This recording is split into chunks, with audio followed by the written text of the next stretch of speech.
You can't lick 'em. Try it out.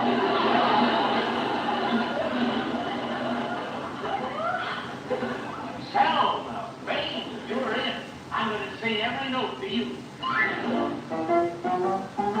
Tell me, pretty maiden, are there any more at home like you? There are a few, kind sir.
Yo, yo, yo, yo, yo, what's up? This is Joe Room, Judge University Girls in the Peach Capital of the state, baby, boys and girls, ladies and gentlemen.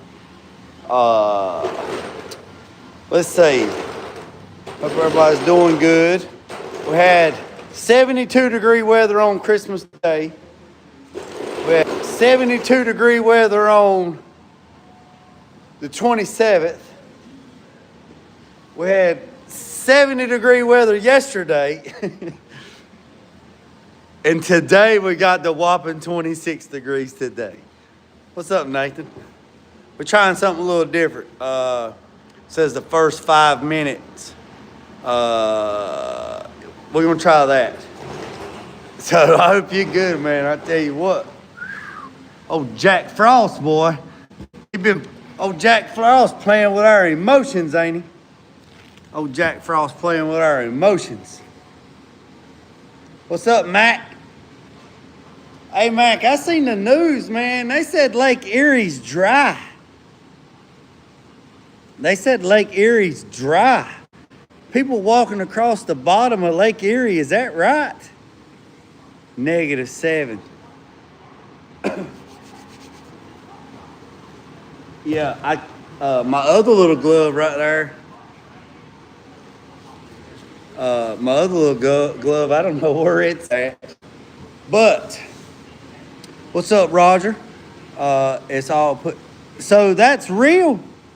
Man, that's crazy, man. Crazy.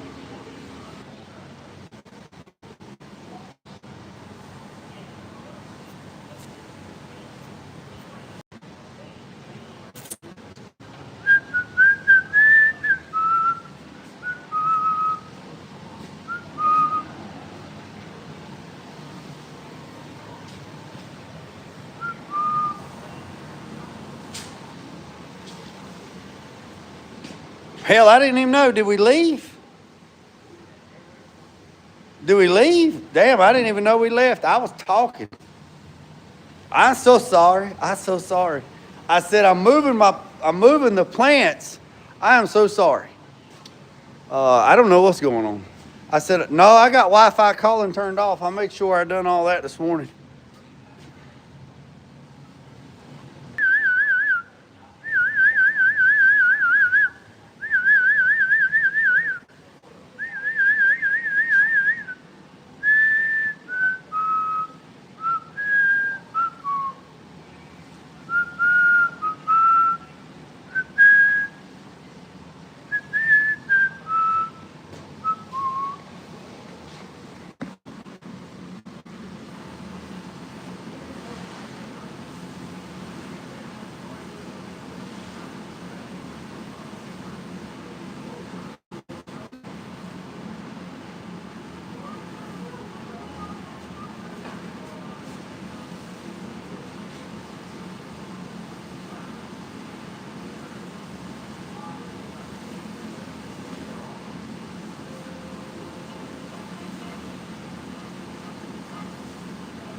We got sound now?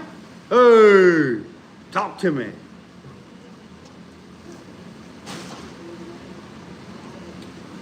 don't know. Stupid ass shit.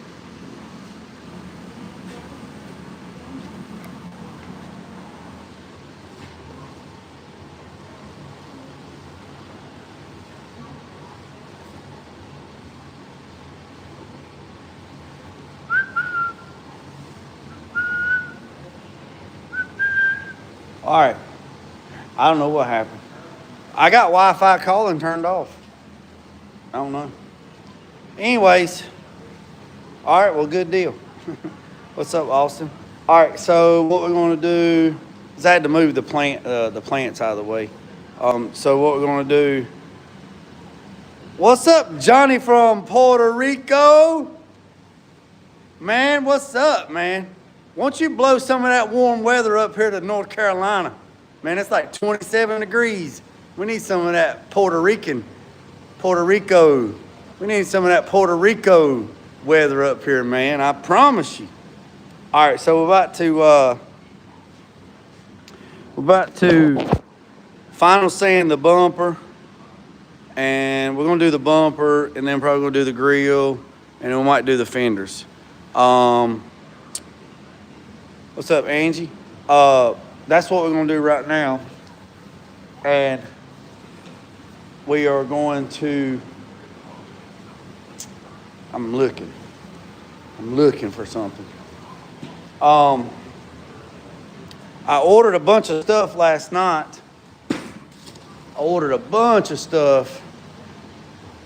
Man, it don't take long, man. You can spend money just like that. Ordered a bunch of stuff for the C10 last night. A lot. I ordered a lot. I ordered a lot of stuff for the C10 last night.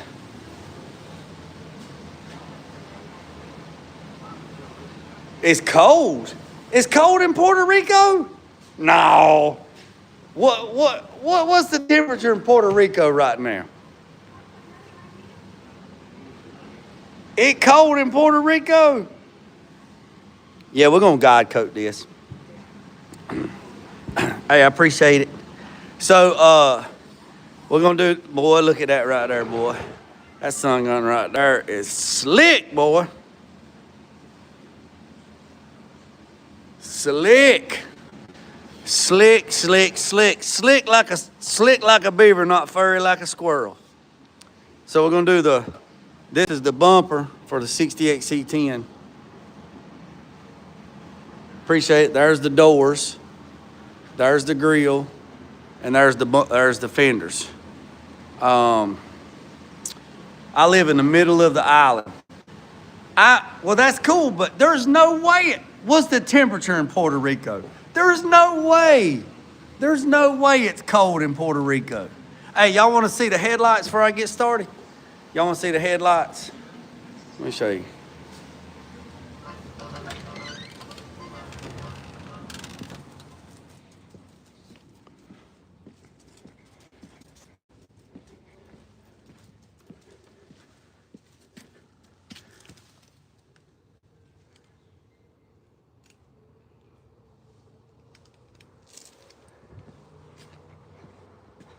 They turned out all right, didn't they?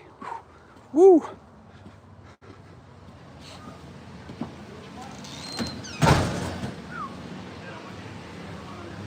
Yeah, they turned out all right.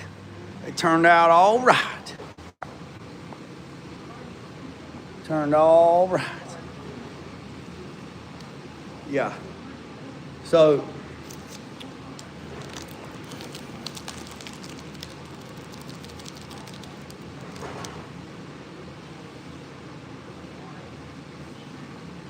hey, I appreciate that, Angie. I appreciate that. I really do.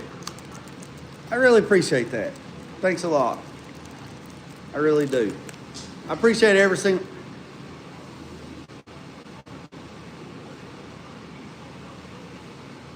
I appreciate every single one of you. So, whew, I got a haircut the other day, and it's Frio on my neck.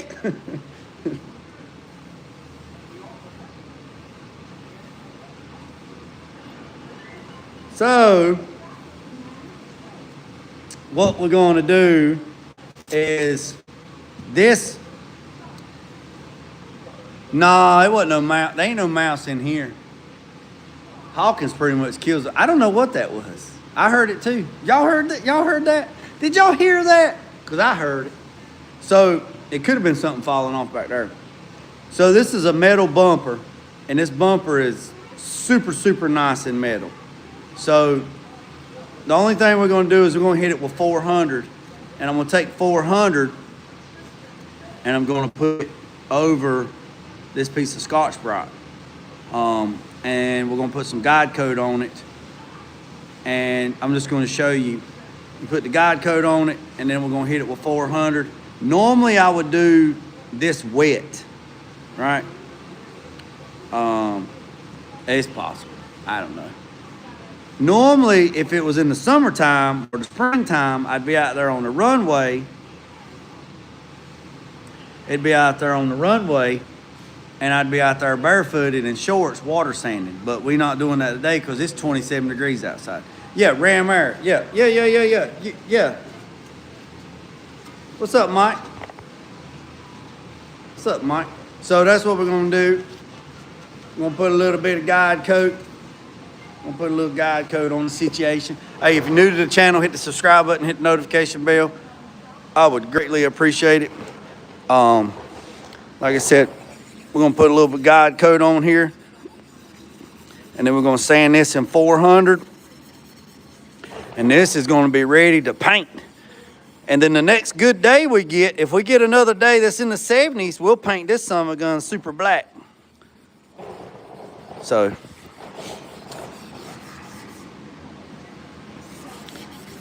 hey, I want to tell y'all something else. I was trying to figure out why my daggone TikTok wasn't doing the. I mean, it was doing something, but it wasn't doing something. You know what I mean? It was there, but it wasn't doing what I thought it should be doing.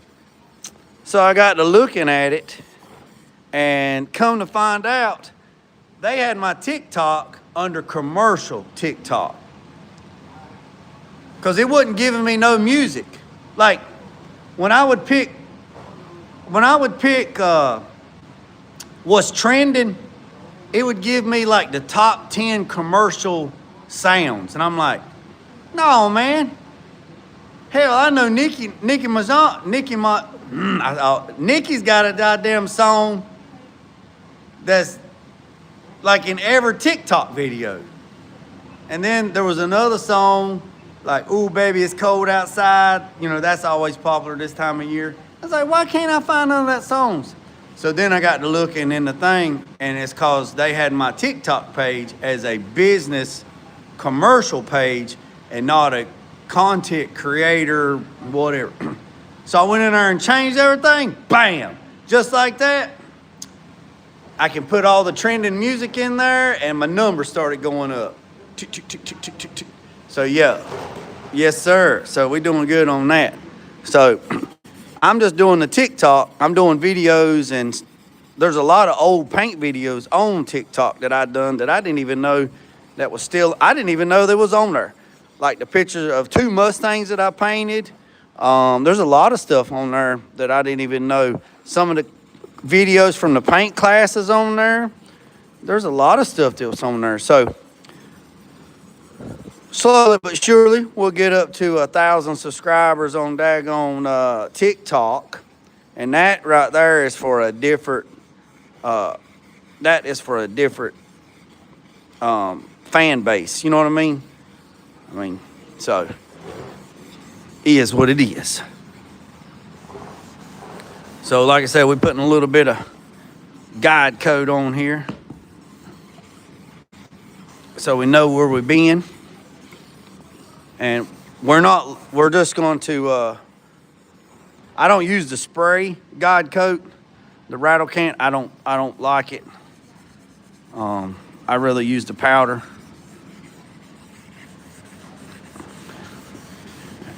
And I'm gonna be honest with you, this is not Miraca. It used to be until it run out. But you know what that right there is?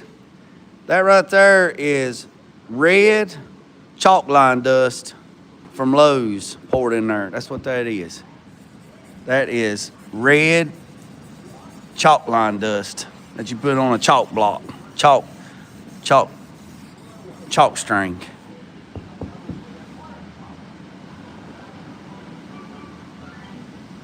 Oh yeah. Yeah, TikTok's a whole different clientele. If you can't keep them entertained like 15, 20 seconds, you might as well forget it. What's up, Anonymous? How are you always motivated to work and not a couch potato? Yeah, I got a TikTok. Yeah, not permanent chalk. Yeah, I got a TikTok. I sure do. Yeah, I got it unlocked the other day. It's been locked. It's been locked for a while, and then I got it unlocked. So now we back in the game now. And then I had an Instagram page that had over 100-some thousand subscribers, but I got hacked, and I couldn't get it back. So I just, yeah, it is what it is. It is what it is.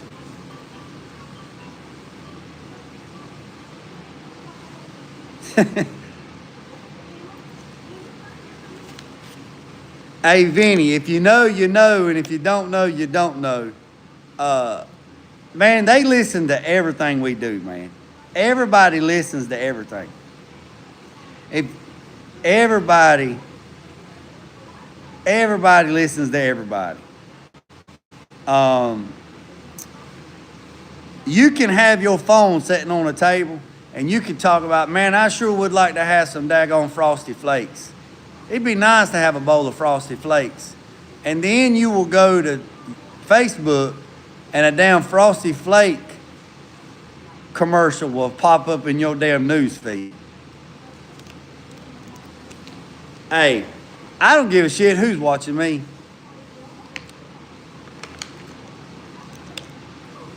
What? How are you always motivated to work and not be a couch potato? I don't know. I ain't got no other choice, man.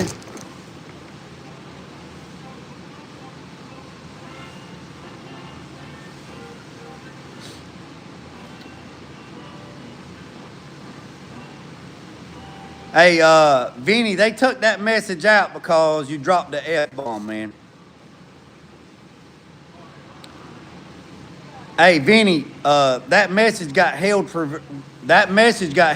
review. It's because you dropped the F-bomb. Just let you know. They won't let you drop that, man. YouTube filtered that out. Vinny, if you're worried about that, then you better shut off all electronic devices. You better shut off everything because everybody's listening, man. Everybody. TV manufacturer just got sued. Yeah. See, Mike just proved my point. Mike just proved my point. All right, let's get to it. So, I'm gonna put these gloves on because I ain't gonna lie. My fingers are cold. I ain't gonna lie. Fingers are cold. So like I said, we're not looking for cutting. We're not doing that. We're just trying to make whatever's already smooth, smoother. And we're doing this dry, right? And it shouldn't take much to do this, honestly. Because we laid it down super slick. And the guide coat is helping us keep track where we're at.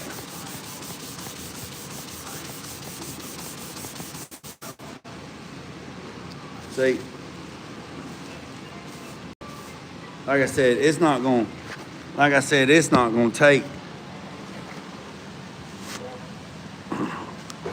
take much. See, it ain't going to take much. So we're using this green Scotch pad. We are using this green Scotch pad as an interface pad, almost like if we was using a DA. But I don't want to use a DA for a lot of reasons. One, I don't want to generate a lot of dust, and two, I don't want to listen to a damn DA today. So that right there. Question on the 63, how is the sniper system liking that distribution block? Oh yeah, it's fine. Yeah, it's fine. It's actually out there. I'm waiting on the exhaust shop to let me know when I can bring it. Matter of fact, I'm glad you mentioned that because I need to call them around lunchtime to see what they're thinking about. So.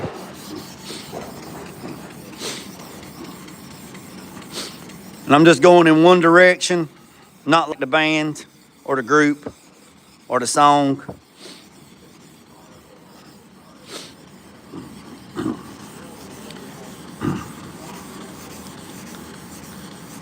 See, this is where it counts. This is where it counts to try to lay your final primer as slick as possible. Because if you can lay your final primer as slick as you can lay it, slick like a beaver, not furry like a squirrel. By doing that, it sands a whole lot easier. So you can see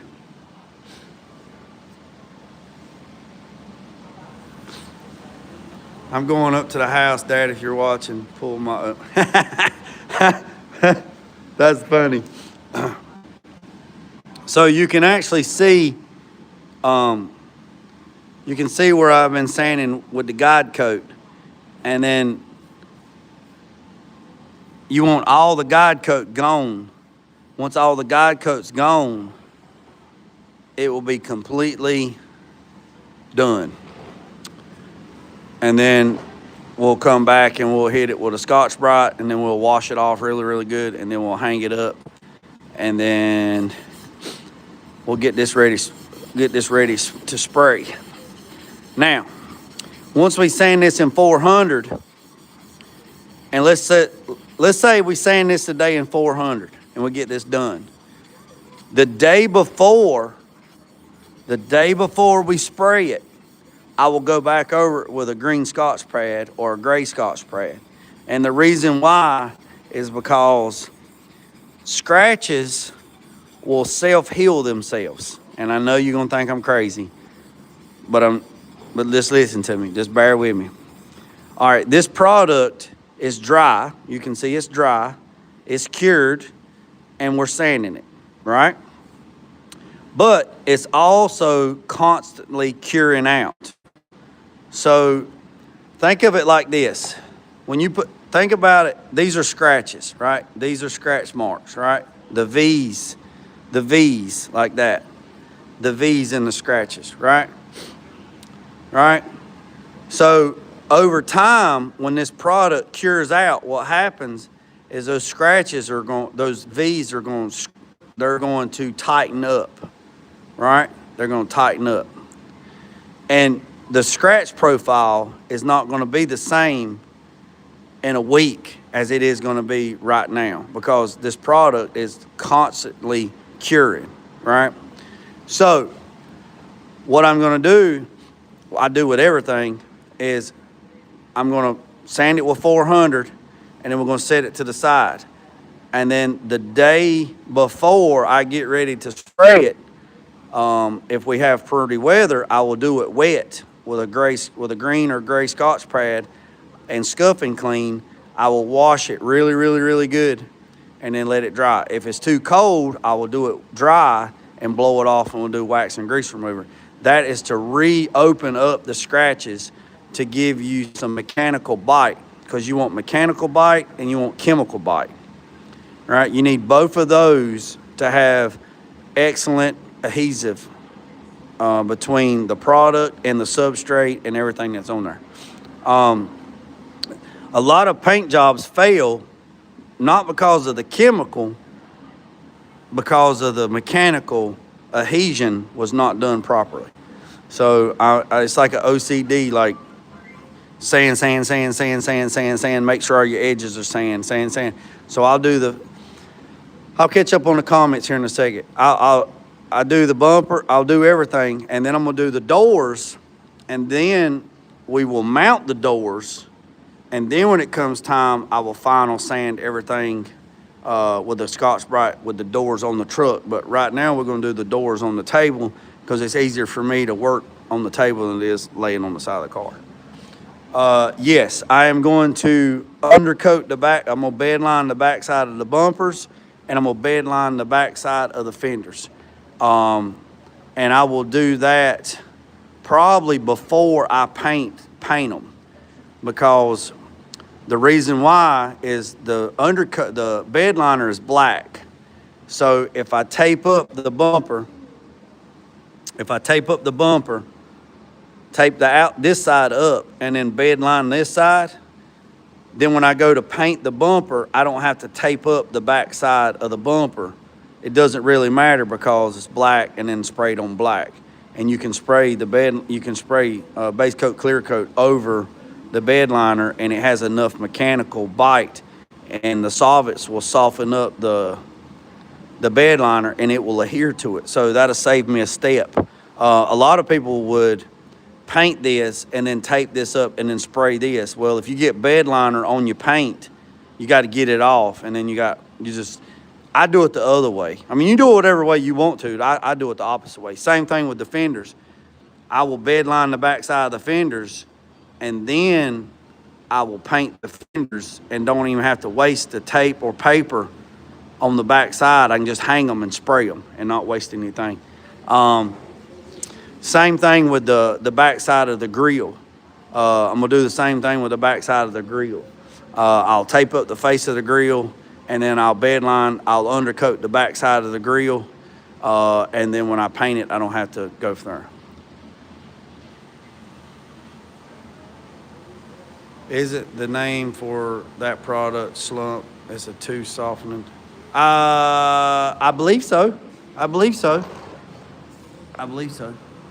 right, so let's get back to it. Let's see, that heater's run for 35 minutes. Let me see what the temperature is. I don't want to get too hot in here. Oh yeah, we can kill it.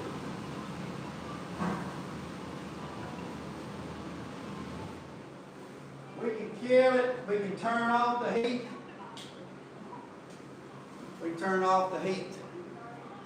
Got it up to about 58 degrees in here, just that quick. So in about 30 minutes, got it up.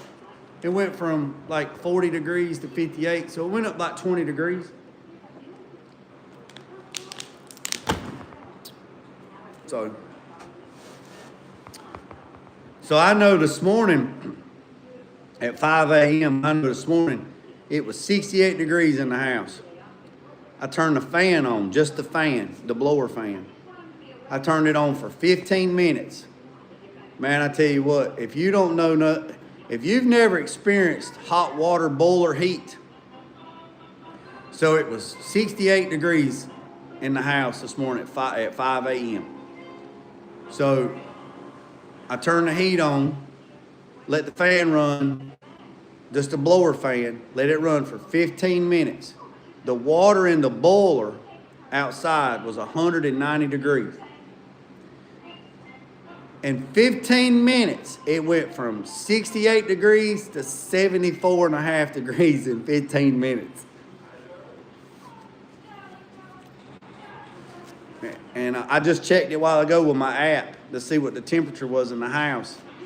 And it's right at 72 degrees, 71 and a half degrees in the house right now, and it's 10:30.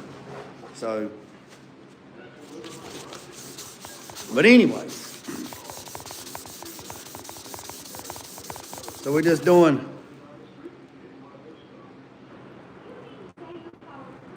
you already wearing gloves, but yeah, definitely don't get those fly traps out.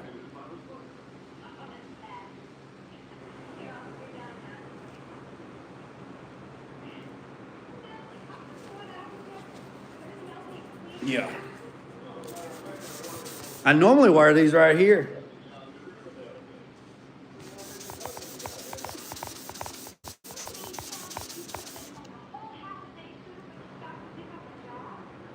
Oh no. Well, I'm not in the house.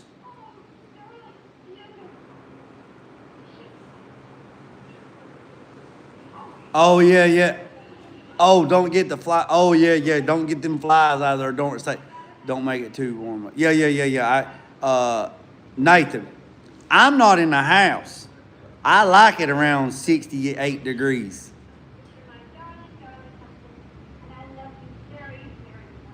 I like it about 68 degrees. I'm not in the house. The other people are in the house.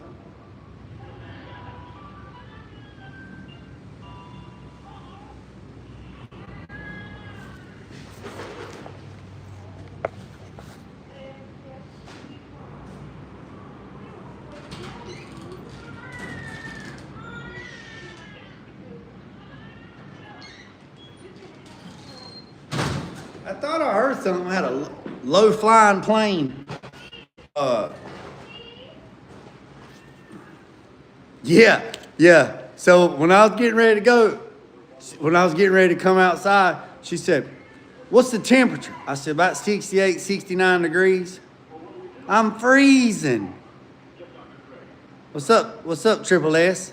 I'm freezing. Bump the heat up. I was like, bump the heat up? Yeah, you're going outside, bump the heat up. So I turned the fan. So the only thing I have to do is turn the fan on, and the fan circulates the air through the ductwork, and there is a 250,000 BTU radiant tube heat exchanger in the ductwork. So it's just like a radiator in your car, right? So or a heater coil that's in the ductwork. So the only thing it is the fan comes on and blows air across the heat exchanger. The heat exchanger has water running through it, through the boiler, the outside boiler. The water is about 190 degrees in the boiler, somewhere plus or minus. And so you have that air that's going across the heat exchanger. So the air coming out the floor vents is like 175, 180. It's like 175 degree air, and it's hot air. It's air. It's hot. And then it fills up the house, and the house is super insulated, so it'll stay like that. But I'm sure, yeah, she keeps it 72, 73 degrees in there when I'm not in there. What's up, Nova? Hold on a second.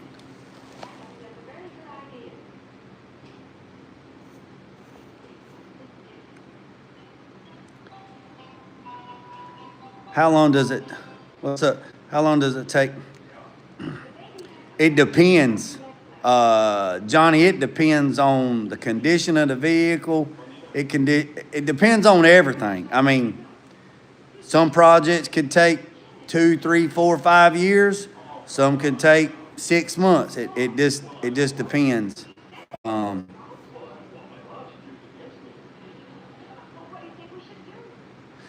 All right, yeah. So it just depends. There's a lot of factors involved. You know what I mean? I mean, client's budget, the contract, how the contract's written out, what everybody wants. You have supply and demand. You know, there's a lot of moving parts. So normally it takes, depending on the vehicle and the hours, I don't know. There's only 160 work hours in a month, Monday through Friday, 8 to 5.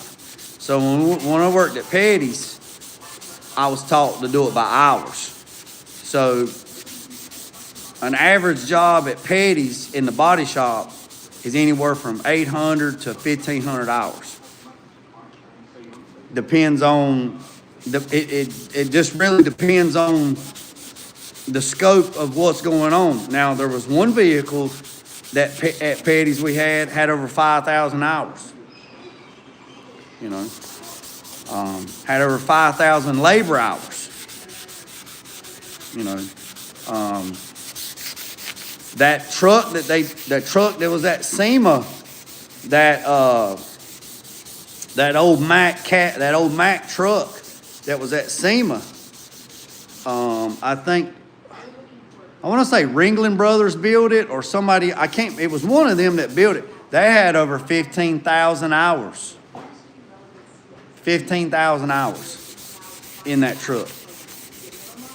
15,000 hours. So when somebody's asking, you know, how long does it take to do stuff like that? Well, I mean, it's based on hours. Now, somebody's like, well, you need to write somebody an estimate. Well,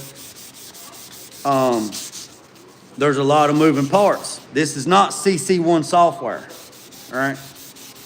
This is not collision work where you can put in the VIN number of the vehicle and say, okay, I got a 2015 Chevrolet Cruze.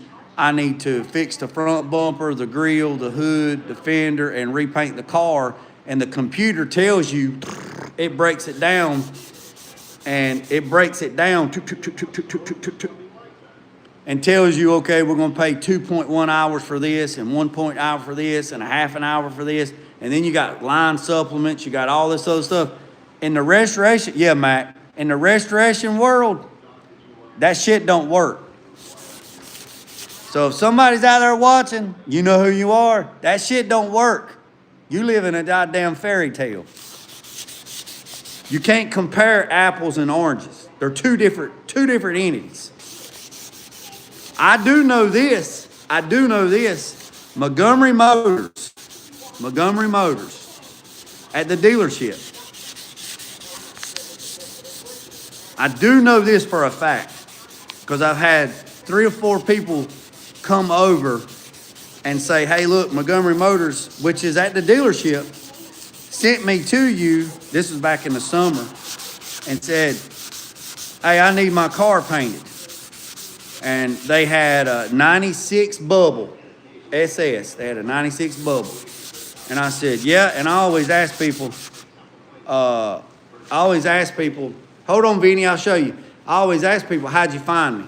And they'll tell me. So this guy said, hey, man, the Ford place sent me over here and said, you might be able to help me. I was like, okay, cool. He said, I want my bubble repainted, jams and all. And I said, you want it the same color? And he said, yeah, the same color, not doing a color change. I said, okay, so I've already left the Ford place, and they give me a price, same color, no color change, and minor body work. Keyword, minor body work. I said, okay, cool. He said, I got the estimate right here. He handed me the estimate, $11,200.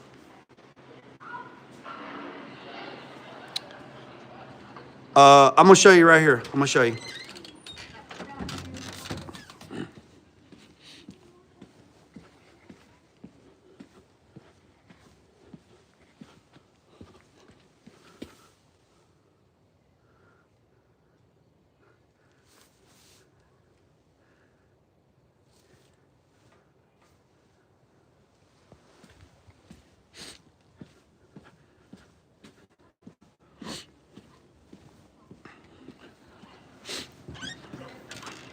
You see it? All right. Yeah. So yeah, 11,000. Appreciate it, fellas. Appreciate it, Nathan. Appreciate it, Vinny. $11,200. That's what the Montgomery Motors said to him. $11,200. Painting it back the same color, doing the jams, and minor body work. And I looked at him and I said,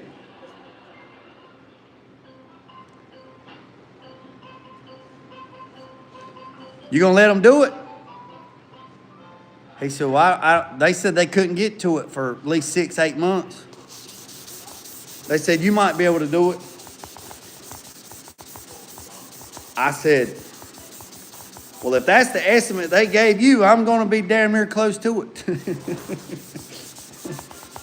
Might be a little bit more. I said, "Man, you got to replace all your emblems and everything."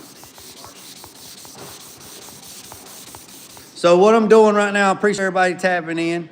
We're final sanding the front bumper. That's a ram air bumper for the 68 C10. I'm doing it with with a piece of Scotch-Brite folded together. Doing it with 400 dry with guide coat.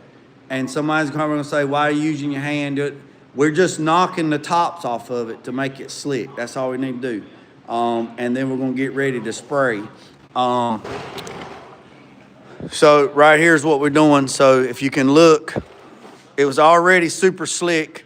You can already tell it was already super slick in the spray. And now only thing we're doing is just, like I said, we're just taking this Scotch-Brite and we're just knocking. Once we get all the guide coat off, see, it's already pretty slick. So what we're doing is we're knocking all the guide coat off, and then we'll know it's good. All right, and then when we get ready to spray it in a few days, you know, if we can grab another 70-degree weather, we're going to use those we're going to use the Luma Exodus 1.3 and the 1.5 clear gun, and we're going to. All right, now look, you see what I just did? I dropped that. Now, let me tell you something. When you drop your paper on the floor, do not go back to sanding, because you might have picked up a grain of sand or a gristle or something on the floor, and you go to sand and there's a piece of grit in there that's rougher than 400, you're going to put a gouge in your paint. You're going to put a gouge in it. You're going to put a gouge in it. You're going to put a gouge in it.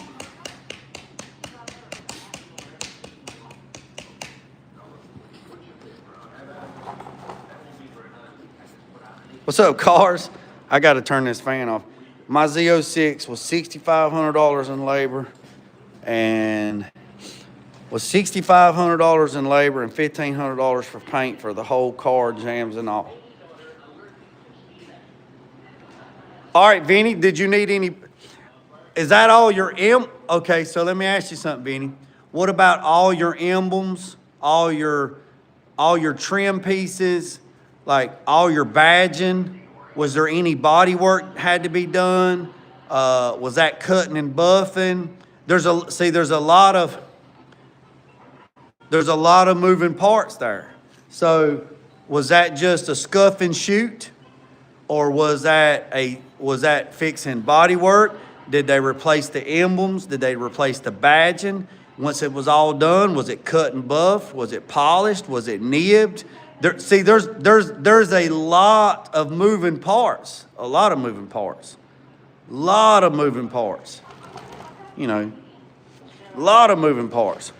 Is that 3-inch wide? Come on. Hold on a second.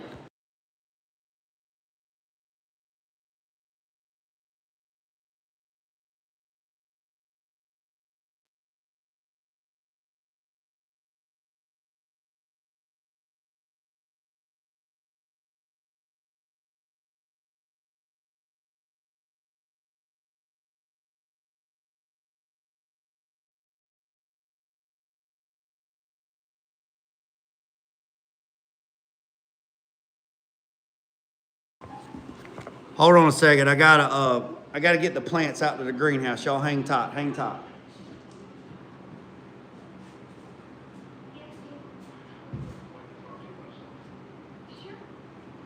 Y'all just hold on for a second. And I'll finish telling you what to do.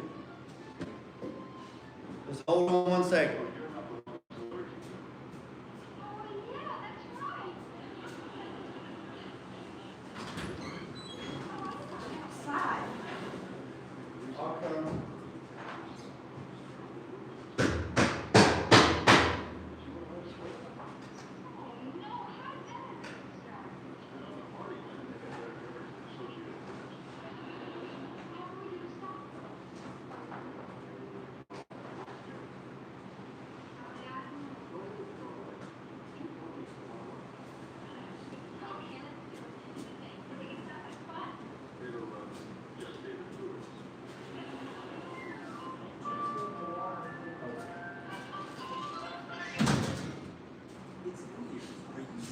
All right, fellas.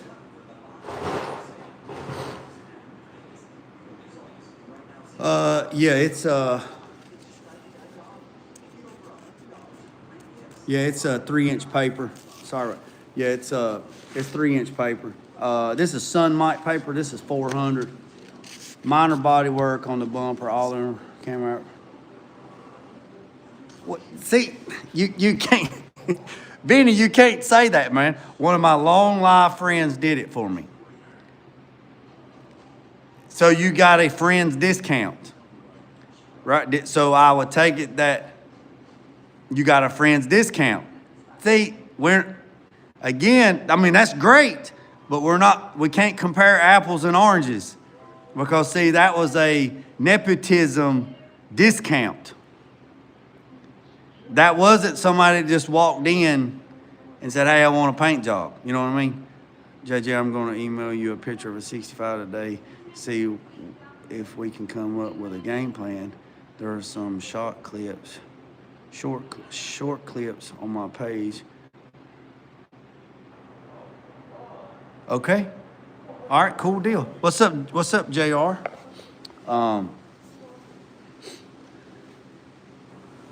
We can't, you can't compare friend discount, nepotism, and that's a big word like mayonnaise, but it's short. You can't compare that. I mean, at Mako, everybody's like, you know, I got one of my students that used to work at Mako, and they painted like 150 cars a month. And you go up there and their paint jobs, you know, you can get a $10,000, $12,000 paint job at Mako. You go in there and it's just, you're ordering stuff. It's like, okay, you want the premium clear. Okay, you want this. You can go through there and just check. And by the time it gets to the end of the door, you got a $12,000, $15,000 in a paint job.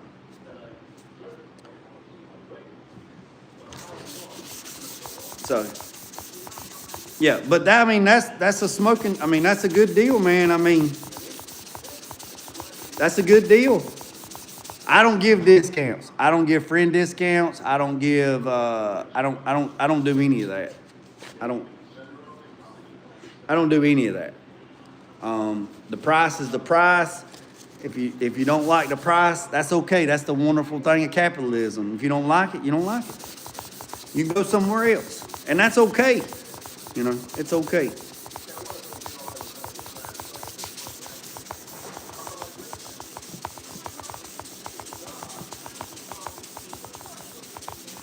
All right, so what we're doing is just all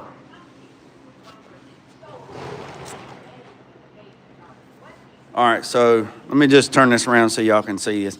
So what's up, Lexus? So this is the bumper, the doors, the grill, and the fenders that we done the other day on Christmas. Actually, we done this on Christmas Day. We done this the day after Christmas. And this is super, super slick. And this is for that 68 C10. So we're going ahead and we dry sanding everything with 400. We're using this Scotch-Brite as like an interface pad. Somebody's probably going to say, oh, that ain't how you do body work. And I'm like, oh, okay, well, I guess you didn't pay attention to the very beginning. It's no different than me putting an interface pad on a DA and going over the bumper. The bumper is a brand new bumper that's been modified. We've already blocked it. We blocked it the last time for any imperfections, and it's damn near perfect because it's a brand new metal bumper with just a little bit of had to do a little bit of body work around here, nothing major. But this is a brand new bumper. It's been shortened, it's been cut and tucked, and it's for that 68 C10. So it's a brand new bumper, and it's really so there's not a lot of body work. We just got to make it slick.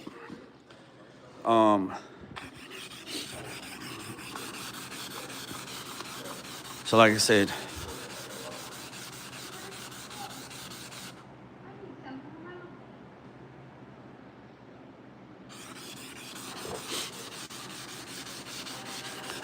so that's what we're doing. Yeah, there's a guy uptown. You know, there's a guy uptown.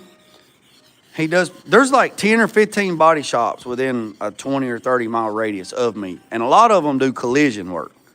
They do insurance work. They don't do stuff like this. Now there is one shop that does stuff like this, but they take in one project at a time, one project a year. That's all they do. One project a year. And it's in the very back corner. Their main bread and butter is insurance work. They have offered me a job running their little restoration deal that they have, because there's two guys that work on the restoration side, and if I was willing to bet, they probably don't make a lot of money and it takes them a year and a half. It takes them a year or a year and a half to finish one project, and they work on it every single day for a year and a half, minimum a year. The guy that actually owns the company offered me a job, which is an open invitation, to come in and kind of mold them and get them in the right direction. Now, here's the crazy part. He said, I don't have to work every single day. He said, you could just work 3 days a week. You know, you could come in on, just 3 days a week and then keep doing whatever you're doing, and you can keep doing what you're doing and just come work for me as a silent employee, no pictures, no posts, no nothing. I'm telling y'all this shit. And go in there and run their restoration department to shape those guys in there to do whatever. And he would sign a contract with me saying that he would guarantee me X amount of, this is, a business contract, and walk in and run that department. He said he would like to grow that department where he could do at least 2 cars a year. But right now, his main bread and butter is collision insurance work. And he's got like a 15,000 square foot shop, and the guys doing the restoration, he gives them like 2,000 square in the back. And that's where they're at. And they work on stuff every single day. And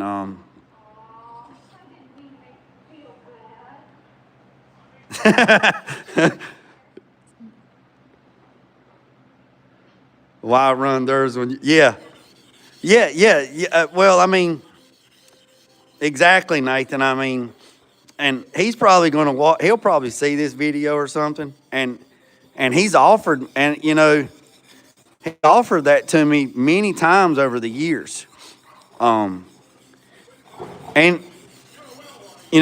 technically, I could walk in, work 3 days a week, and then the rest of the time I could just work on personal stuff. I could work on my son's vehicle or whatever. But again, it's about a 45-minute hour drive one way. So you got an hour there and an hour back. And if you work a 10-hour day, that's 12 hours. So that's 36 hours in 3 days. And then you come and do your own thing. I mean, we've talked about it. I mean, we've put numbers on paper, which is crazy because he said, if you'll work 3 days, 36 hours, I'll pay you for 40. You come in, you mold it, you get these guys, whatever, and we'll do that, and you just work 3 days, whatever 3 days you want to work, Tuesday, Wednesday, Thursday, Monday, Tuesday, Wednesday, Wednesday, Thursday, Friday, whatever day you want to work, just give me 3 days a week.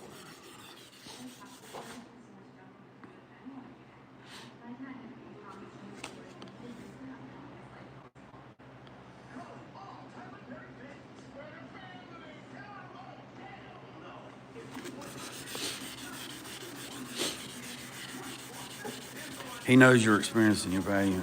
Yeah. But that's what I'm saying is they most of the shops around here do insurance work. And now there's another shop around here, they do everything. Like they do all mechanical services, they do oil changes, they do brake changes on regular vehicles, daily drivers, trucks. I mean, they're basically, they call themselves a body shop, but what they should call themselves is an auto center, is what they should call themselves, is an auto center, because that's what they do. And if that works for you and that's what you want to do, that's what you want to do. I don't like doing the grease monkey stuff. I've done it for years, and grease and paint don't mix. I would rather just do all paint and body and send it, like I did the blue Mustang. Just do all the paint and body, the rust repair, and send it, and then somebody else put it together. The other 65 that I done, I just had to spray, did some body work on it and spray it. I've had people ask me if they got their vehicle ready, could they bring it to me and me spray it? I don't know how I feel about that, because if you bring me something and you say the body works right, I'm going to go over it and make sure it's right and then spray it. Now, one guy said, "No, man, it's good. I just need you to shoot it. I just need you to spray it." Well, here's the problem with that. The paint job can be slicker than a mole's ice, but the body work look like that floor. The paint's slick, but the floor looks like this. All right? The body looks wavy. They're always going to blame the paint job. Man, I don't know who done a paint job on that thing. That thing wavy as a damn washboard. No, actually, the paint job is slick as shit. The body work looks like hammered dog shit. But see, that story don't never get told. And I don't want no part of that. But if somebody does have a vehicle out there and they've done all the body work and they think it's right and it's in final primer, I would consider bringing it, or depending on what it is.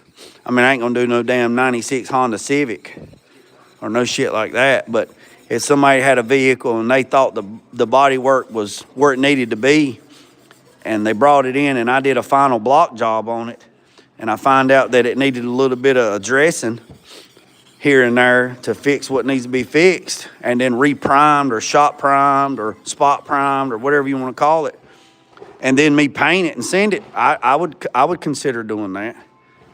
But doing all overs, I mean, I'll do them, but that's not what I really like. I don't like doing all overs.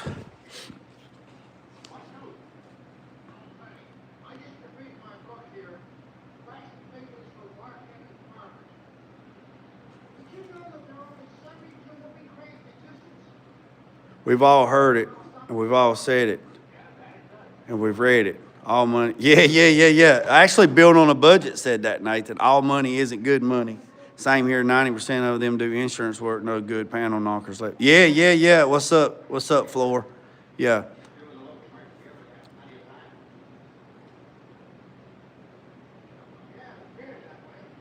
I don't know. Mike. I don't know. Hey, I tell you something else, Benny.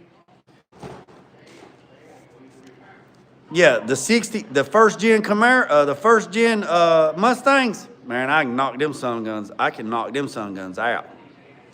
Man, I've done a bunch of them jokers. There was one guy that wanted to turn a 66 into a 67, and you can buy all the quarters and stuff and do it. And I wished he would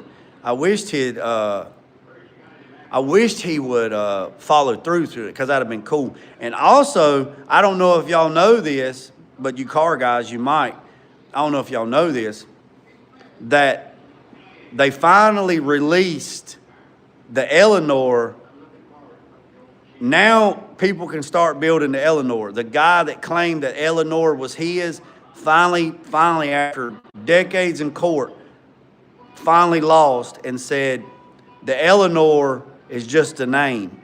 So now all these people that got their Eleanor replication, or all these people that was building the Eleanor replica cars, that got sued and took and all that shit, he has to, what I was reading, he has to pay all that shit back.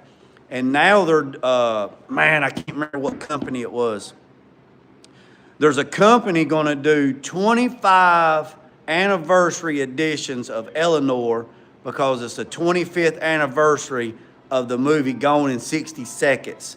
And they're going to give away or raffle or something, and they're going to do 25 Eleanors.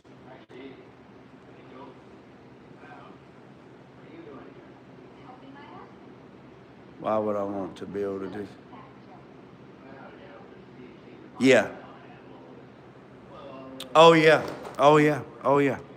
Yeah. I mean, hell, I'd love to do C10 trucks all day, every day, all day, and every day. I would love to just do C10 trucks all the time. But not everybody's got a C10 truck. You know what I mean? So that's why you have to do what you got to do, you know. But yeah, if I could, I mean, I would rather do C10 trucks, but I mean, it doesn't matter to me. I don't care. I mean, I'm a Chevrolet guy, don't get me wrong, but that don't mean that I don't appreciate everything else. You know what I mean? Oh yeah, I know. Yeah, I know. Yeah, those Eleanor builds are $250,000 cars. Yep, sure are. But now, since it's been released and everybody can build them, see, that's the whole thing, supply and demand. So if the supply is up and the demand is down, then the price goes down. If the demand is up and the supply is down, the price goes up. But if the supply and the demand is equal, then it kind of plateaus out. So yeah, you'll see them start coming down a little bit, but not much.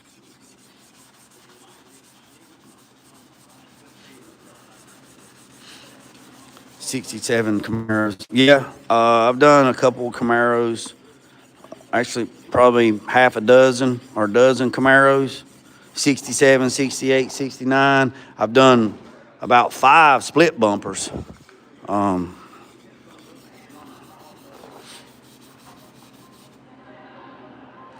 He's already got me reminded of his disappointment. We don't need a... Yeah, Mike.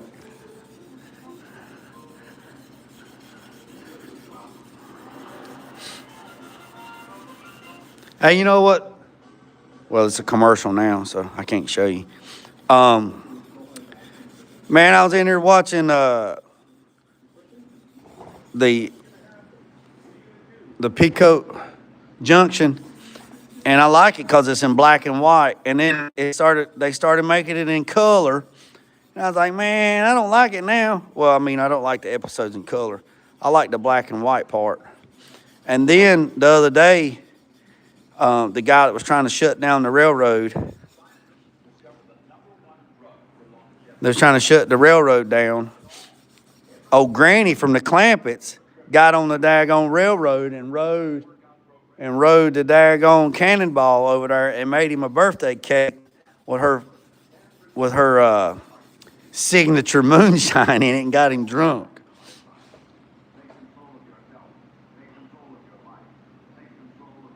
Has there been any reasonable joy? Yeah, see it's in color. I much prefer it in black and white. Take out the ad in one of those Mustangs. I'll keep my fire. Yeah. Yeah. Let's see. Take an ad out in one of those. I could do that. I could take an ad out and put the couple Mustangs that I've done. I could do that. But I don't really do any advertisement other than Facebook and YouTube. That's pretty much it. I mean, I don't pay for advertisement. I don't pay for ads. I don't pay for any of that stuff. It's funny when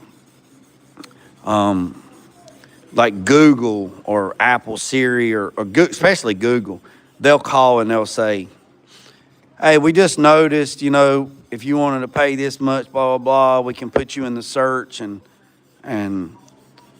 I told them, I said, why would I want to pay for something that I already get for free? And they said, what are you talking about? I said, well, do me a favor. If you got a second, just Google my name on YouTube and tell me what you see. And one of the guys, he says, what? I said, just entertain me, man. Just Google my name on Google and see what it comes up and says. And the guy, boy, look at that right there. That's gonna be slick, boy. When I paint that straight black, it's gonna be super nice. He Googled my name and he looked, and I wish I could have seen his face. He just got quiet. And he's like, damn, you're the first 15. And I said, yeah. I said, you know how much that cost me? Absolutely nothing. I said, well, let me take that back. It does cost me. It cost me to work, and be active on social media and keep posting all the time and stay in the algorithm. But so, I mean, time is money. Don't get me wrong. But I didn't pay a third-party source to push me. I done it myself. And he's like, man, that's crazy. I said, so can you take me off the call list and don't call me no more? And he's like, yeah, sure can, man. That's cool, man. So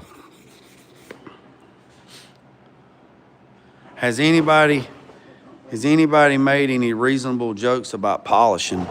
Not that I know of. Mike's usually the joker around here. Mike usually tells, Mike and Nathan usually are the joke tellers.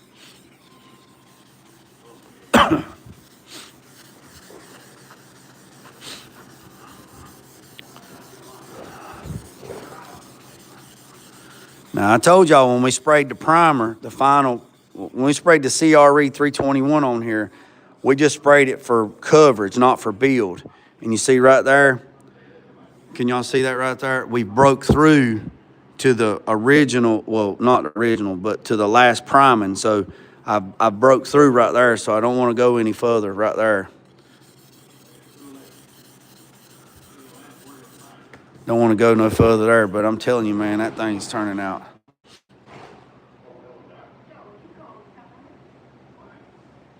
Yeah.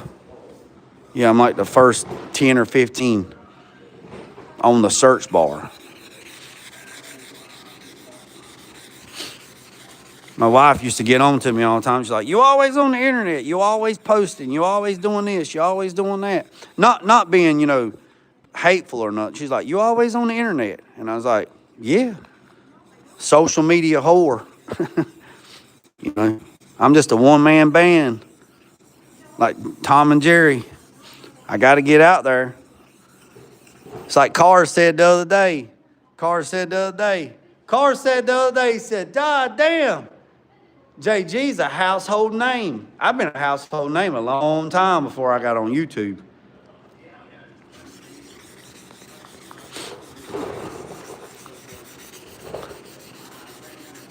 YouTube's just an after party.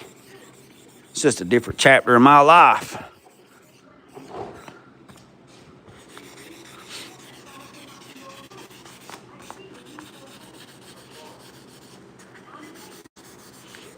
There ain't no AI bullshit over here, man. This is all real.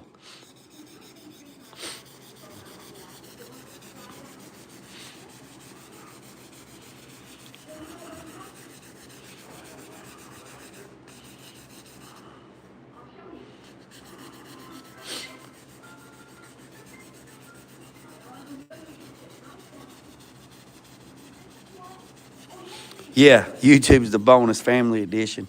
Yeah. Yeah, I use social media to reach people, to help people, advertise the business, or advertise the service that I offer. Let me take that back. To advertise the service that is offered, and to connect with people, and to interact with people, because you can clearly see I'm by myself. Right? I'm by myself.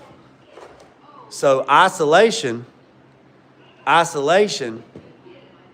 is very damaging to self-help or self-health. So that is another thing too. You too, Triple S. You too, Triple S. Have a good day. Chat these pictures. Yeah. Yes, yeah.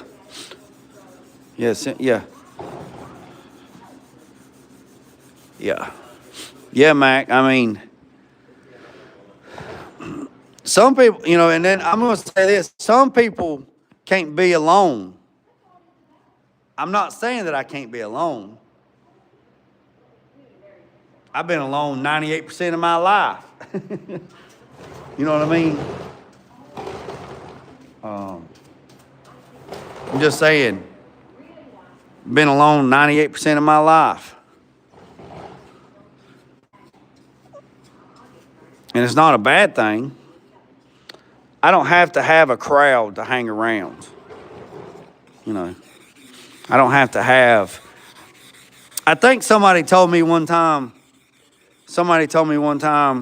and they might be in the chat. Somebody told me one time, said they had somebody that they knew and said, hey man, you want to come over here to my house and hang out? He's like, what are we going to do? I don't know. We'll just sit around, watch TV and hang out. He's like, yeah. He's like, yeah. And he's like, well, what are we going to do? Oh, nothing. We'll just hang around, just hang out. And then their reply to that was, well,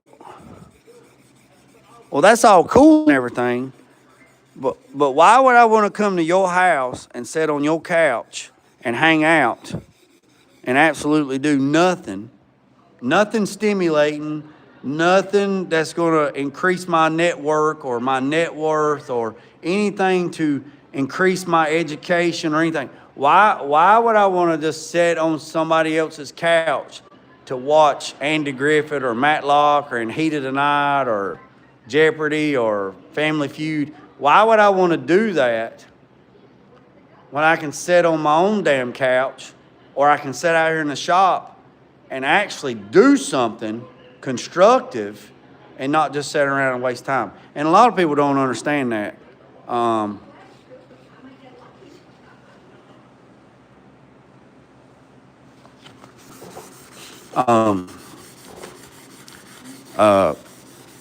lot of people don't understand that.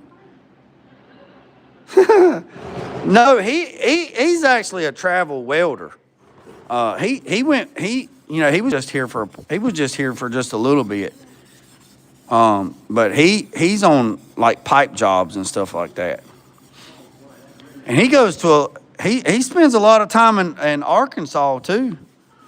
So he spends a lot of time in Arkansas too. He said it was a 14-hour ride one way to Arkansas.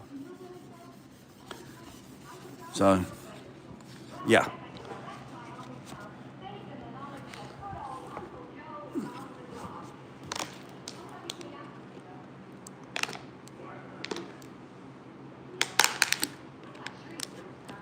Yeah, I mean,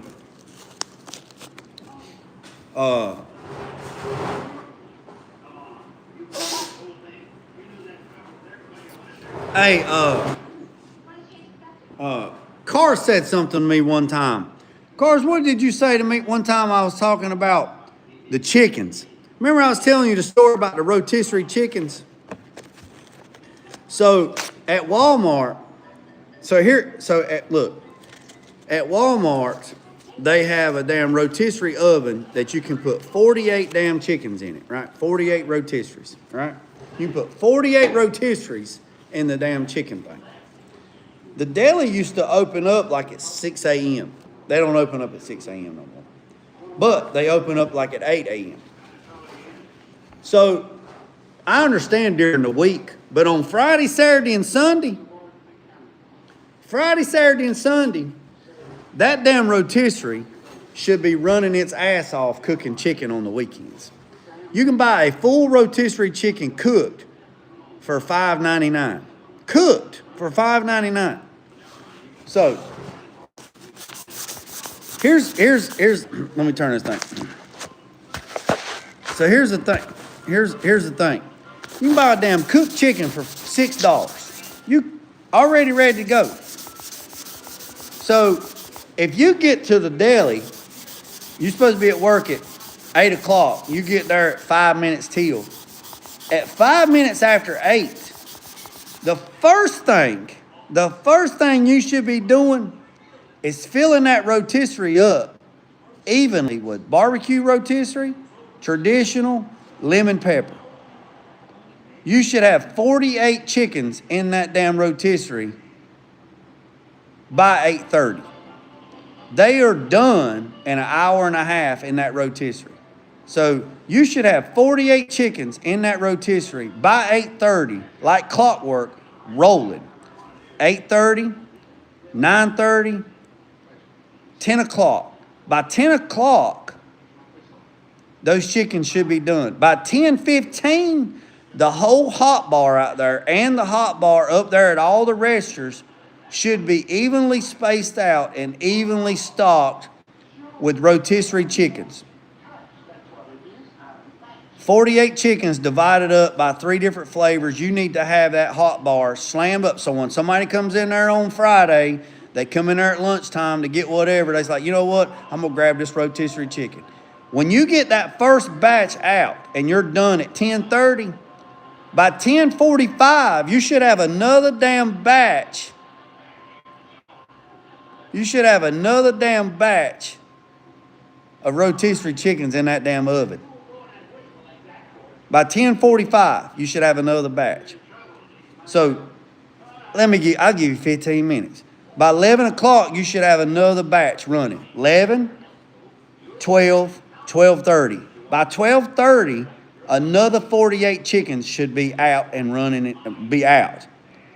By 12:45, you should have those chickens done, bagged, tagged, and labeled and separated and put out there on the hot bar up there at the registers and out there at the hot bar in front of the deli.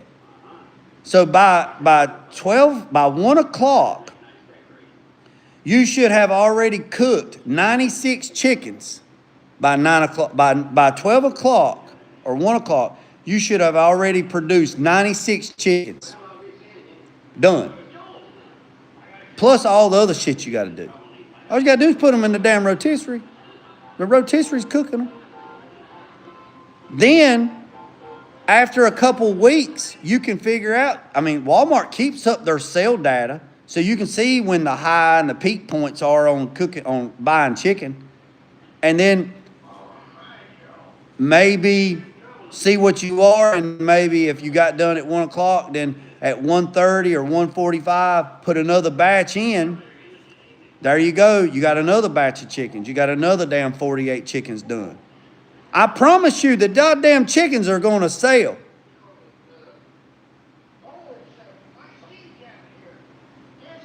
They don't, I mean, they're not going to go bad. The hot bar is up there all day, all night. And I'm telling you, somebody walks in and is like, oh, there's a hot rotisserie chicken. They get it.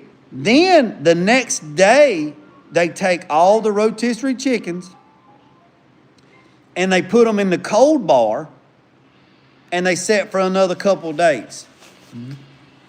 You don't know how many times that I've been in there on Friday, Saturday, and Sunday, especially on Sunday on the weekends, right after church. You go in there and they ain't a goddamn chicken nowhere to be found, and the rotisserie ain't running. Ask Cars about it. I've told Cars about it.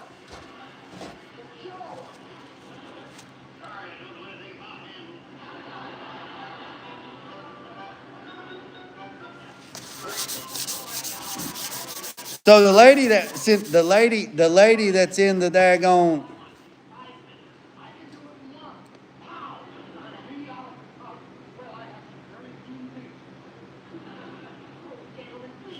the lady in the deli, she's our age.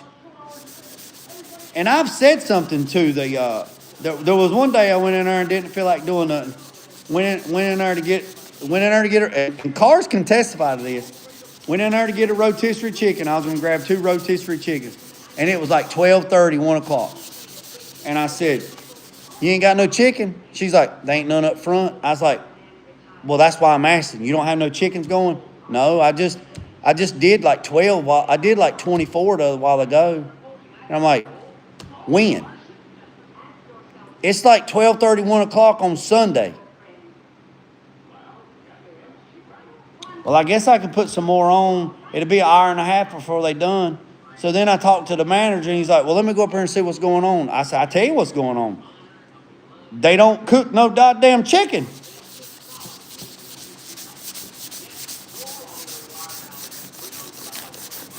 I told him, I said, down here at Candor, at Uptown, there's a Hispanic guy on Saturday mornings. He fires up the damn grill. He fires up the damn place out there. And that son gun sells 500 rotisserie chickens in 2 days. Two days. Every Saturday and Sunday. Son gun is selling 300 to 500 damn chickens in 2 days. He's averaging 250 chickens a day. Come on, man.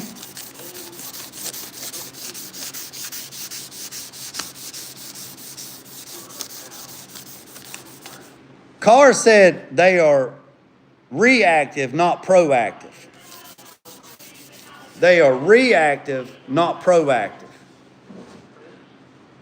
They are reactive, not proactive.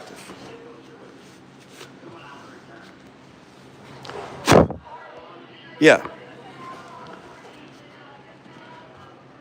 Right there's where they got him drunk. Right there's where they got him drunk on the cake. Yeah, they don't.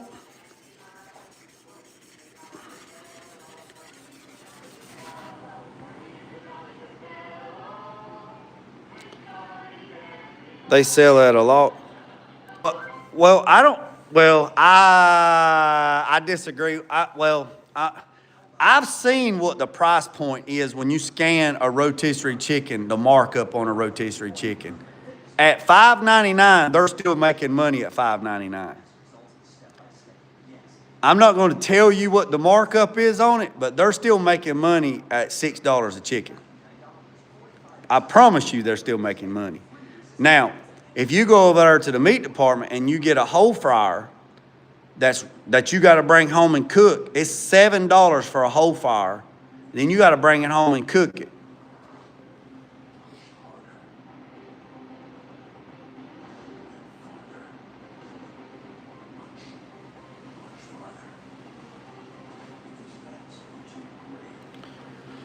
Hold on a second.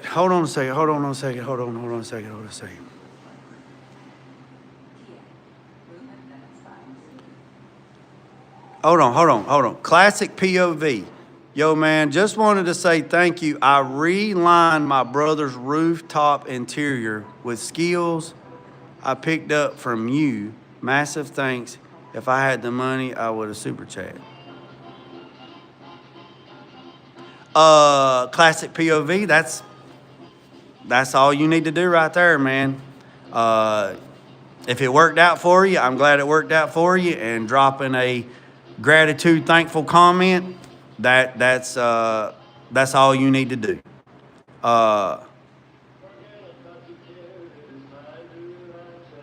Yes, over in the meat department before it goes back. No, actually, not here. They throw that shit in the dumpster. Classic POV. Classic POV. Will you mind explaining in the chat what you actually did so everybody else can kind of follow what you're talking about? Hey, Mike, look. Mike, how about that? What's the gratitude in that right there?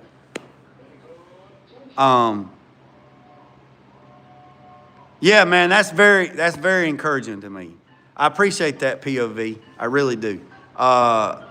Mike, I appreciate that, man. I really do. I really do. So we're gonna put some more guide coat down. We'll put some more guide coat down. Hey, I tell you something else I need to do. Before summer hits and it's so goddamn hot in the attic, I ain't gonna be able to breathe. I need to rent that machine and blow some insulation in the attic. That would probably help a lot of my heating and cooling issues in here. The walls are insulated, but the roof, the attic is not insulated. And every year I say, I'm gonna blow the insulation in the attic. And I never do it. And then at the winter time, when it gets this time of year, I was like, man, I wish I'd have blown the attic. And I wish I'd have blown the damn ceiling and insulation.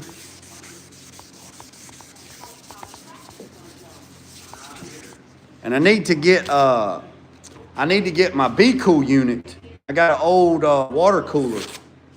The daggone fan motor went bad on it. I need to replace that because this summer, when it gets hot, normally what I do is I'll set that Be Cool unit up right there at the door, and I'll turn it on, and then I'll open the door at the back with a fan and circulate the air through.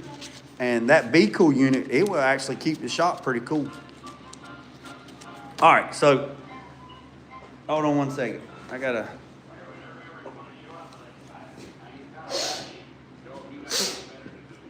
gotta take a piss. Y'all hang tight.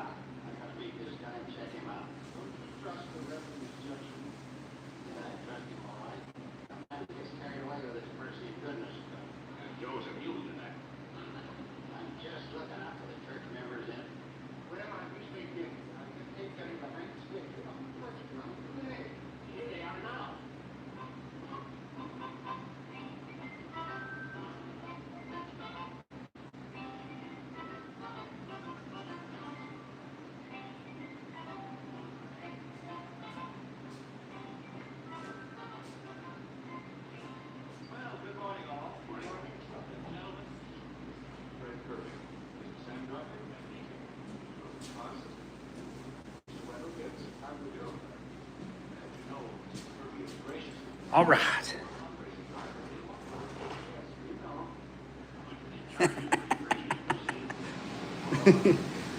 It's hard. I go over the two strings in the middle. Doom, doom, doom, doom.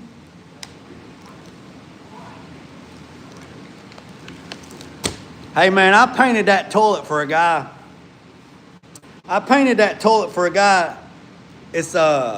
It's candy red and candy blue. And then the lid, I airbrushed the glitter shitter on there, right? And he come and picked that son of a gun up.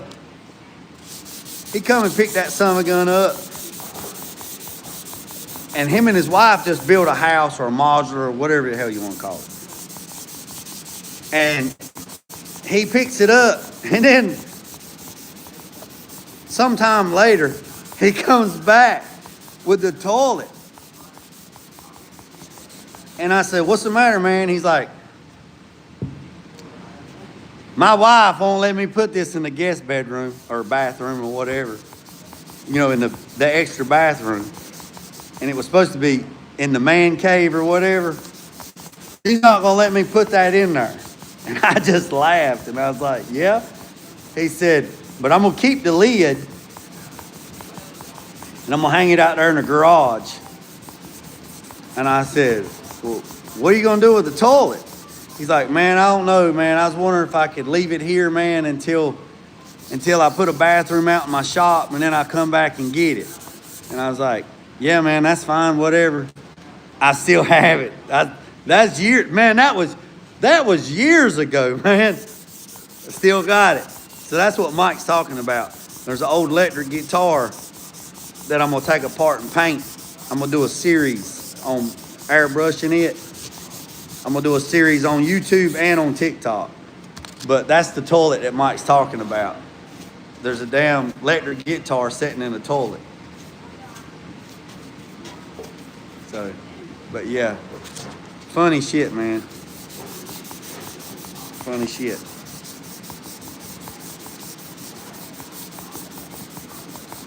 Old glitter toilet. Yeah. Man, you should have seen him, man. He looked like a whoop dog. He looked like...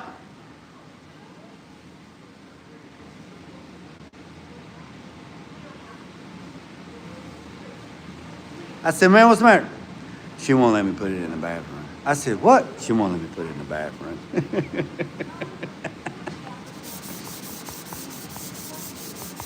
He had a lot of money in that daggone toilet. And it was a brand new toilet, too, from Lowe's. Brand new. And it was the one that's got the button at the back. Brand new toilet. Yeah, it was, I think it was R&M Candy Apple Red and their Azalea Blue. I think that's what it was. And I thought about taking the toilet out of here and putting it in there, but it's not the same kind of toilet. That toilet is just a old cheapo generic toilet with the float and the black and all that stuff. That down there's got the dang on all kinds of, you know, solids and liquids and all the damn buttons and stuff. Well, it was a VW bud with a line that ended up sagging. I removed the top shell and lined it and glued it, put it back on. Hey, well, that's cool, man. What's up, Barbara and Peanut? Mr. Bob, Mr. Peanut, Mr. Peanut. Yeah. So, yeah, I candy painted and metal flaked that guy's toilet and airbrushed the lid and put glitter shitter on it. He was so excited when he come picked it up. Like I said, when he come back, he looked like he'd been whooped with a water hose. She won't let me put it in the house. I think, what? She won't let me put it in the house. She won't even let me put it in my bathroom. So.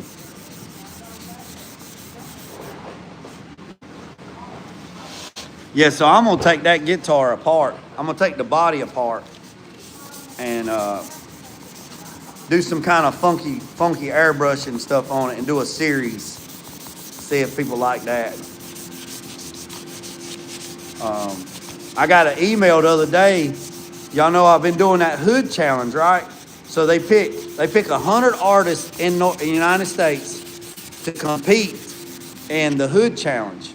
And I've been picked every year to compete in the hood challenge, right? It's, but I got an email the other day saying that the hood challenge for this year is usually, it's held in Cincinnati. And they sent an email out and said, due to unseen circumstances, that the hood challenge has been, I think it's been put off until 2027. or 2026. I don't know. It's been postponed. And it says the reason why it's been postponed is due to it was getting hard for them to acquire those little mini hoods.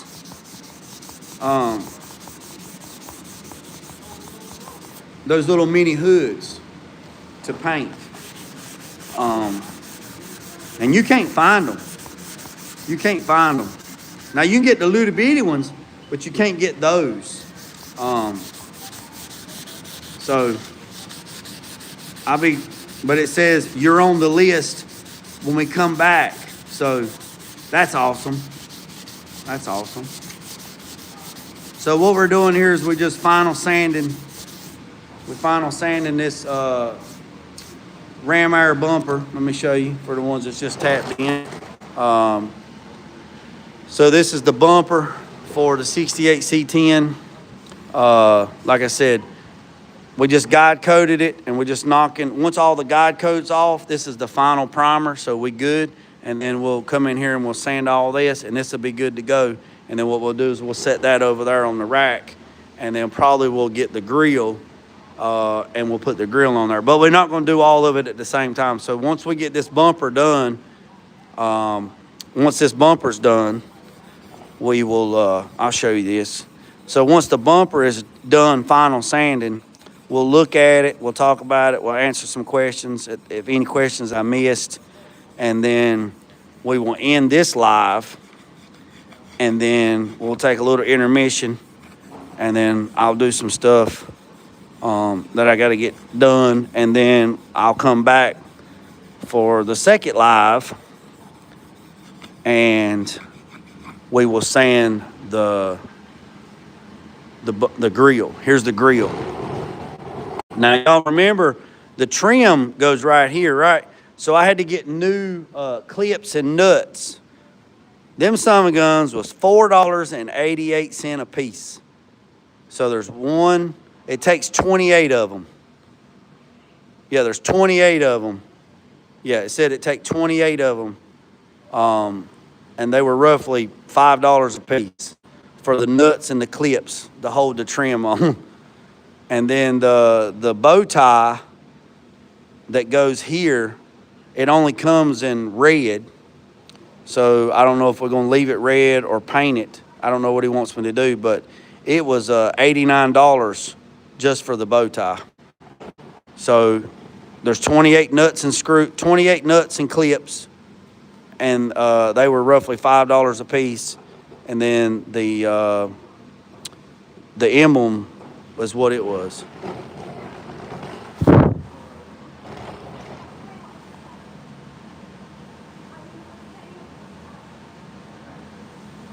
Hey, Bobby, you run track? No.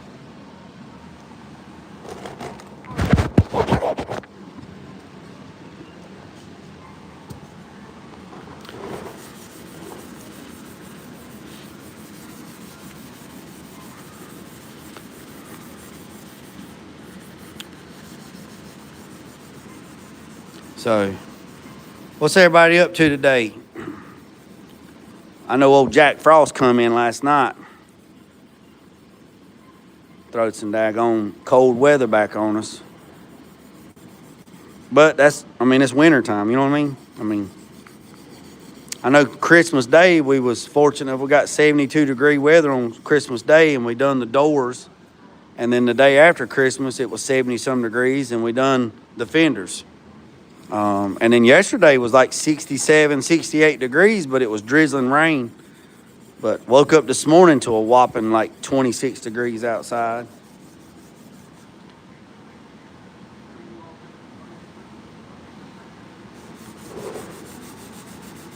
Man, cars, I hate to hear that, man.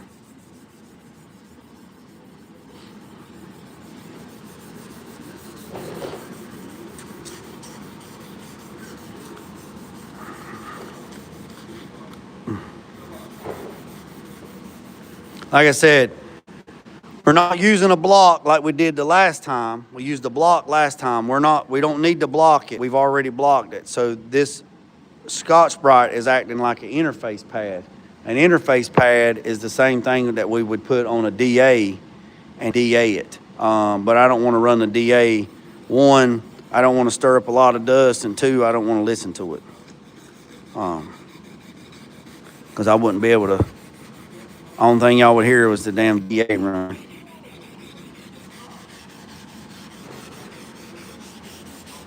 Man, I don't like it in color. I'm going to have to go back to the first seasons where it's in black and white. I don't like it in color.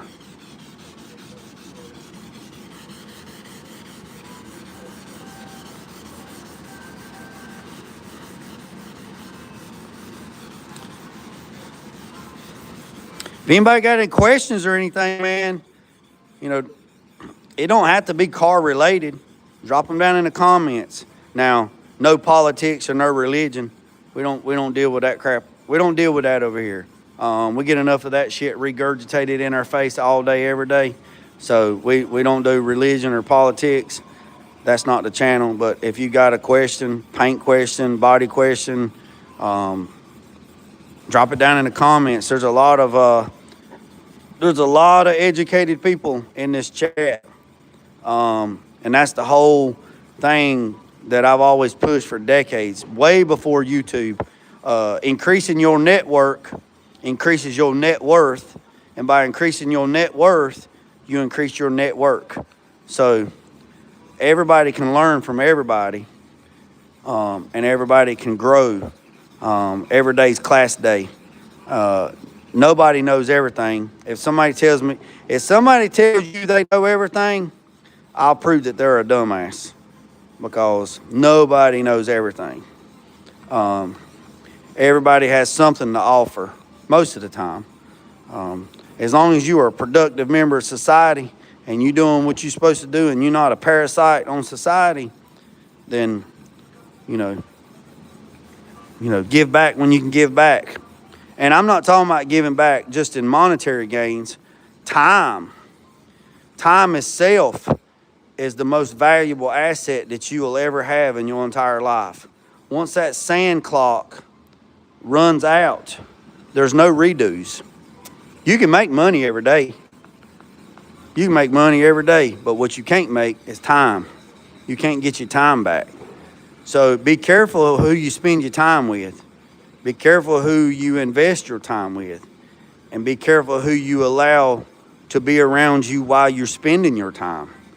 There's a lot of people in life and on YouTube, they ain't got nothing but misery, drama, bullshit, and the same old echo chamber shit going on today that they had 6 months ago. And last year, it's the same bullshit. It's the same broken 45 record going around and around like the wheels on the bus. The same old bullshit over and over and over again, just a different day. And whoever's the topic of the day, that person is the problem. And that's the reason why they have all the misfortune that they have, is because the person that they're talking about that day is the problem that day. When realistically, the person doing all the talking is actually the problem. But they just project it on other people because their life is misery, and they have nothing. They have nothing to offer. They don't have anything, and they're disappointed in their life, so they try to bring other people down to their level, and go from there. And if you get people that say, here's another thing, I'll catch up on the comments in a second. I'm on a roll right now. If you're hanging around people and they say, well, man, let me tell you how I used to be in high school, or hey, man, let me tell you back in the day. You remember back in the day you used to be like this, or back in high school days, I used to be like this. We're not back in high school. We're not back in high school. We're right now.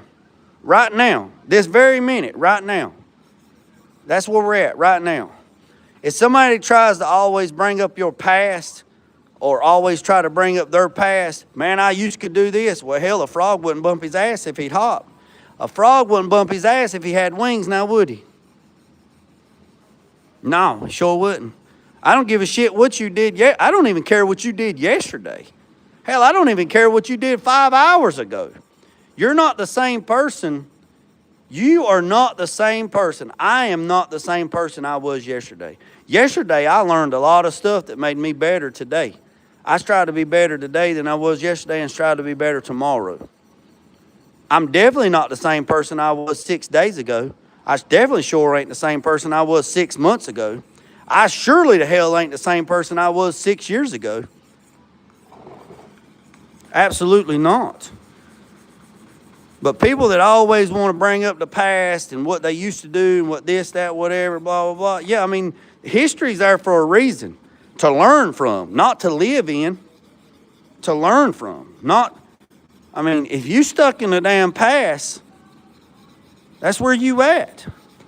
And there's nobody's fault out there for your misfortunes but yourself. You have two choices in life. You can do it this way or you can do it this way. I don't see mistakes in life as mistakes. I see things in life as learning experience. If you do something and it doesn't work out, then you need to learn from that mistake. You need to learn from what you're calling mistake as a learning curve to do better. But if you absolutely choose to do the exact same thing you did before and get the same results that you did before, that's the definition of insanity. Insanity is doing the exact same thing over and over and expecting a different outcome. If you do something one time, you're like, man, I'm not doing that no more. And you think it's a mistake, but it's not really a mistake. It's the learning curve. You have to learn. But if you actually make a conscious decision to do it exactly the same thing that you've done before, that's a choice. That's nobody's fault but your own.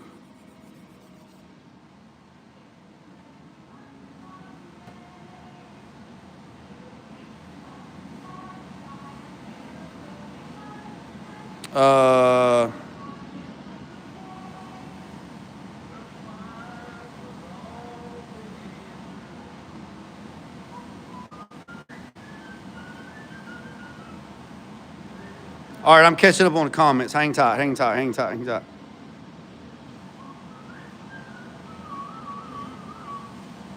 Oh no, I don't do that, Mike. I don't do no damn. What are you gonna do? Eat milk sandwiches? I seen guy on the gym. A lot of people on the forum. So. I'm getting caught up on the comments. Source code. I swear I've heard more truth in this channel in the last 5 minutes. Well, hey man, I appreciate it. Hit that subscribe button, hit that notification bell, stick around. We just getting warmed up. Yeah, it's insanity, man. Boy, I tell you what, that's gonna look so nice. So nice. I mean, everybody's, and you know what else? It's crazy. People's like, I'm the first person ever done this on YouTube. Have you lost your ever-loving mind? There's like 8 billion people in the world. I promise you ain't the first person that's done something. I'm sure there's somebody out there that's done something that's never even, you don't even know nothing about. I'm sure there's somebody right now that's doing something that could change the whole world for the better or the worse in their garage or whatever, and you'll never hear nothing about it, ever. Ever. It's like the lead guitarist for Limp Bizkit, Wes. Wes was trying to find a way to get that deep note that vibrated your feet in the guitar world. And he couldn't get it. So what did Wes do? Wes made his own hybrid electric guitar with 4 strings, 4, and revolutionized the music industry. Now, there's guitars that you can buy now that are doing the exact same thing that Wes was doing with 8 strings, and 6 to 8 strings, and Wes was doing it with 4. He was the very first one that even thought about doing it, but he don't never get credit for it. But the ones that are doing it now are like, oh, they're the pioneers of it. No, hell they ain't. Wes done it first. Wes done it first with Limp Bizkit. But, you know, and the same thing about Little Richie. Little Richie was the backbone to a lot of music artists. Jimi Hendrix, the Beatles, a lot of them.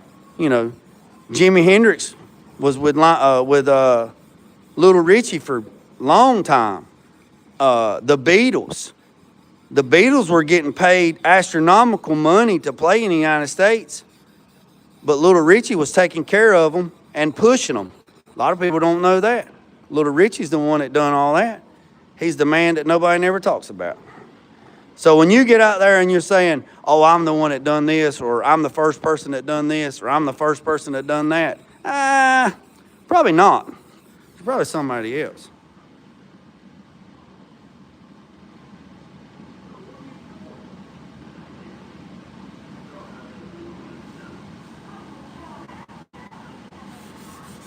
Probably not.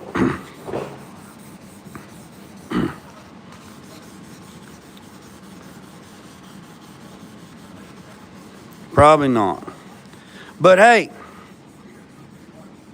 it's very comical that people claim that. And then they miserable, man. Why is people so daggone miserable? I mean, literally, why is everybody miserable? I don't understand. I mean, people just miserable. It's like this right here. You a man with no shoes, right? Well, let me take this back. You a man with shoes, right? We're just about done with this, some boys and girls, right? You ever go fishing for turkeys? Nah, I ain't never done that. Mom. Think of it like this. A man has a pair of shoes, right? And the shoes are wore out and they're weathered, right?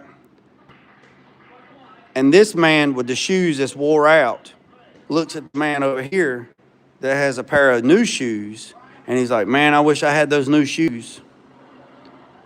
Man, if I had those new shoes, man, I'd be a whole lot better, man. I got these wore out boots. Man, if I had those new boots, man.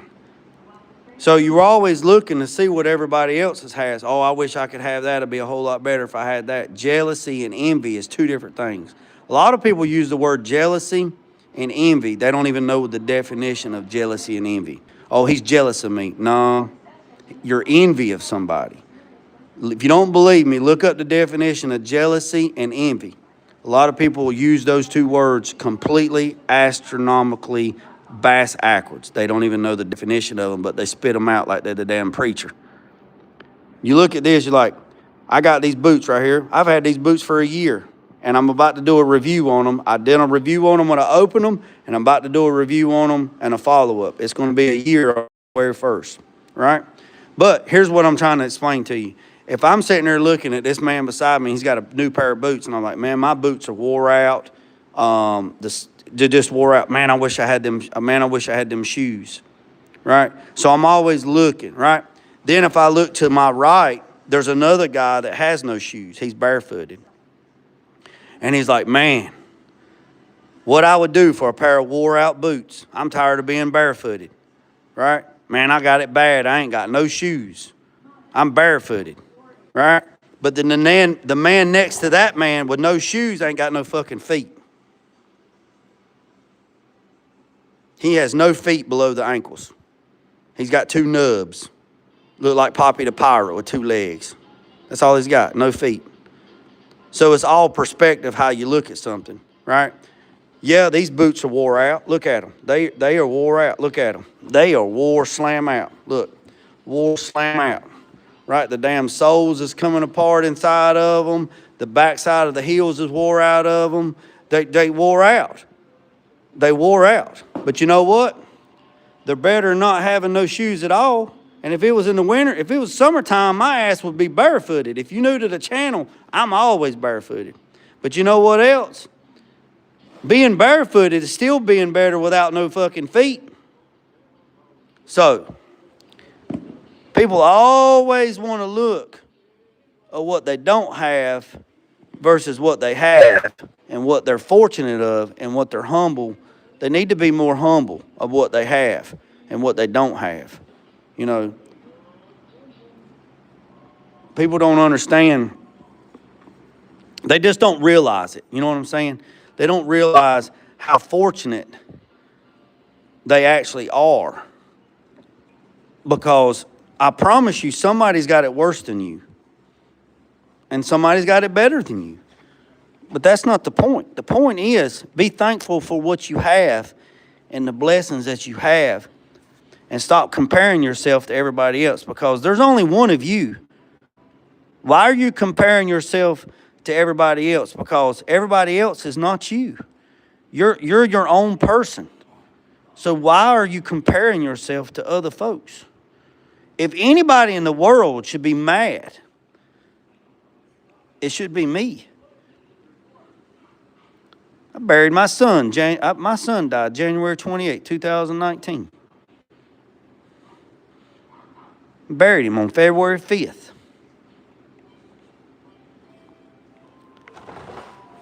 If anybody in this world should be mad, it's me. If anybody has the right to be mad and bitter and just hateful, it's me. But I'm not. I'm still thankful for what I have, even though I lost so much.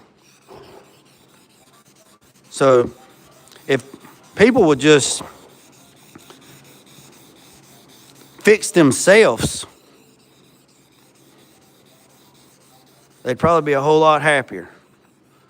Because New Year's is coming around and everybody's going to come up with these New Year resolutions. Oh, I'm going to do this. I'm going to lose weight. I'm going to do this. I'm going to do this. I'm going to do that. I'm going to do this. And then after about 15 days of what you think you're going to do, you're not doing it, and you're right back to your same old habit. They say it takes about 30 to 45 days to change your mindset on a new perspective. Here's a goal for 2026. Just be a better person. Doesn't matter if you're 500 pounds, if you 100 pounds, doesn't matter. Don't worry, just be a better person. Be a better friend, be a better person, be a better father, be a better brother, be a better uncle, just be a better person. Strive to just be a better person. Hell with all that other bullshit. Just try to be a better person. Just try to be a better person. Just try to be a better person. If you want to be fat, be fat. Just be a better person. If you want to be skinny, be skinny. Just be a better person. Just treat people with decency, man. And be gratitude and aware. Be gratitude and awareness of what's going on. Because you can't change shit. You think you can change it? You can't change it. Whatever's going to happen is going to happen. And whatever happens, deal with it. Don't worry about things that you can't change, because all that's going to do is run your stress level up, run your anxiety up, run your depression up, run your blood pressure up. It's going to run everything up. You're going to try to satisfy everybody in the world, try to make everybody like you, try to make this, that, whatever. And at the end of the night, you're going to be laying in the fetal position, laying in the bed, all upset, can't sleep, can't eat, can't do nothing. Health looks like shit. Just everything's messed up. Mentally, physically, spiritually, and emotionally. And guess what? The people that you're worrying about, they're trying to impress, they don't give a shit. They don't care. They don't care. But you're laying in the bed miserable. Why? Buy a white car, oh, you should have bought a red car. Buy a red car, oh, you should have bought a blue car. Buy a blue car, you should have bought an orange car. Build a big house, oh, that house is too big. I'd hate to have to heat that. Buy a little house. Man, that house is too small. I can't do shit in that little house. Just people are always comparing themselves. You got this girl, oh, man, you shouldn't date her, man. Oh, you shouldn't date her because this, that, whatever. Who gives a shit? It's not your house. It's not your car.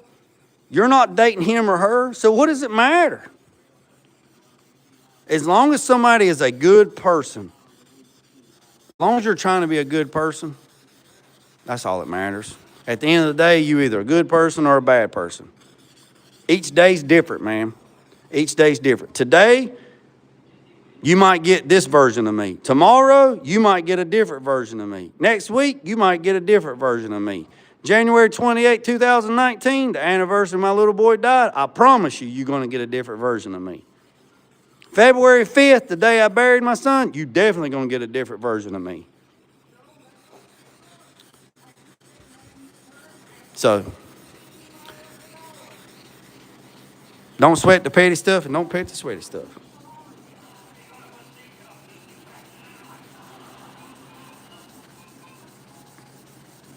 All right, boys and girls, I believe this one right here, is good for the daggone. I believe this one's good. I believe this one's good, boys and girls. Oh, we got a little bit right there.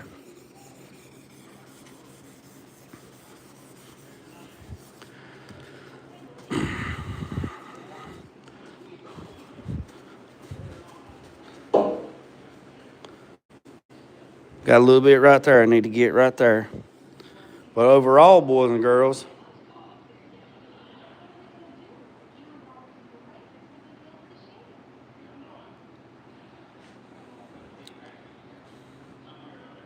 source code. And people you're talking about, hell, you ain't exactly. Hey, source code. I have said that before. There is people that talk about me and try to run my name in the ground and do all this other stuff, and guess what? Their asses ain't even on my radar. You're not even on my radar, but I'm on theirs. Right? When I can, I'll send you some heat. My battery's low. Hey, we about to end it right here, Johnny. I appreciate it, boys and girls. Been on here for 120 minutes. Hey, that's the greatest respect right there. When people wake up in the morning and the first thing they think about is you, and the last thing at night when they go to bed is you, man, let me tell you this right quick before I have to go and Johnny has to go. Years ago, I come home from the Navy, and it was during the summertime, and back then there was some people that they would have like this big ass bonfire out in the middle of this field, right? And there's, some of the people that I knew in school, I come out, it's like, hey man, you need to come up, fine, whatever. So I get to this bonfire, damn bonfire, just huge, pallets and shit, just huge, right? I get there and I'm seeing all these people, and talking to them, whatever, and it's like, hey man, how's it going, man? How's California? So we just talking. This guy comes up to me, shakes my hand, talks to me the whole 9 yards, blah, blah, blah, whatever. Says, man, it's good seeing you, blah, blah, blah. How long you here for? I said, oh, I'm only here for 2 days, and then I'm leaving. I'm going to Florida for a little bit, and then I'm going back to Cali. And it's like, okay, cool. I leave and go over and talk to some other people, about 15, 20 minutes, and then all of a sudden somebody hollers and screams, watch out, watch out. And I go to turn, they holler, JG, watch out. And I go to turn, and this dude is in the air like he's on damn Mike Tyson knockout. He's in the air like this. And he's like going to sucker punch me from behind, and I turn. And he goes to swing, and I dip down, and he catches the edge of my face right here, right?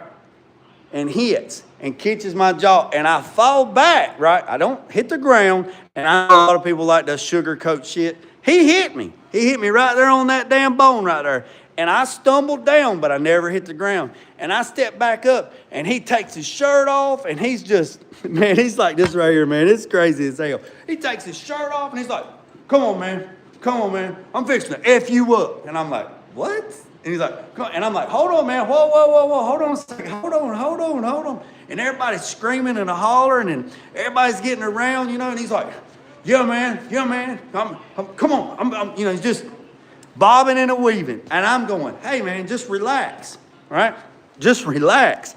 There's a lot of things going on in my brain. One, I can't get in trouble off duty. I can't get in trouble off base, because if I get in trouble and get locked up or get anything like that, and it goes back to my CO in California, my ass is in trouble. Why, I got some idiot out here in the middle of the field that couldn't rub two nickels together, wants to do something, and then when I get back to base, I'm in trouble. I'm in trouble, right? I'm like, hey man, what's going on, man? What's the matter? I was just talking to you like 10 minutes ago. What? He's like, man, I'm telling you right now. And everybody's hollering at this guy, hey man, chill out, man. Leave JG alone, man. What the hell's going on? He's like, man, I'm telling you right now, man. I'm telling you right now. I'm like, okay, well tell me, goddammit, what's the problem? He said, you remember in the 7th grade. Yeah. CEO and SP, yeah, they're worse than cops. I'm looking at him like, what's the problem, dude? What is the problem? He said, man, you remember in the 7th grade? I'm like, what? You remember in the 7th grade when you held me in the hallway and you let so-and-so kick me in the nuts? I was like, what? And everybody's like, what?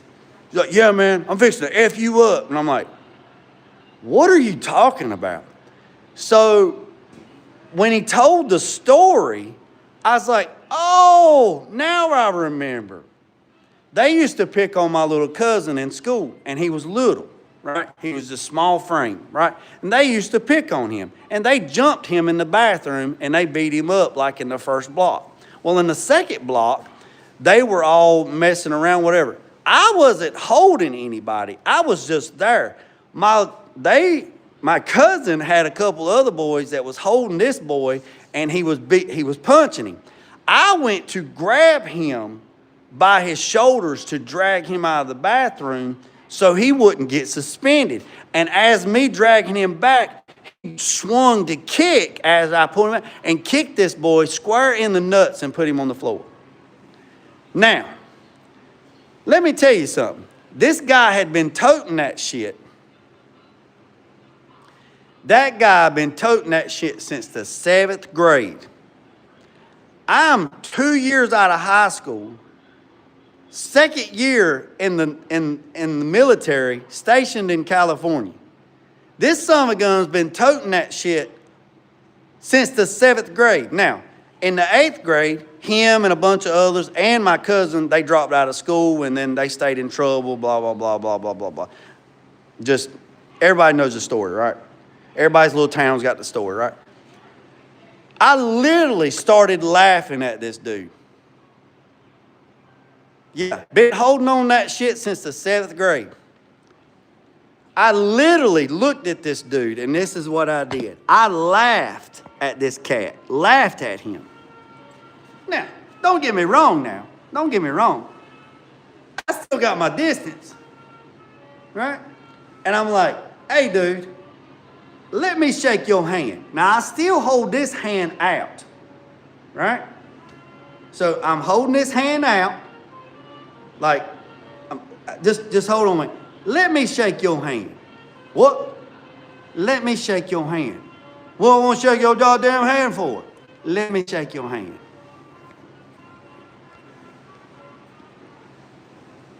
Let me shake your hand. For what? I said, I want to shake your hand and tell you I appreciate you. This is the way I've been my whole life, right?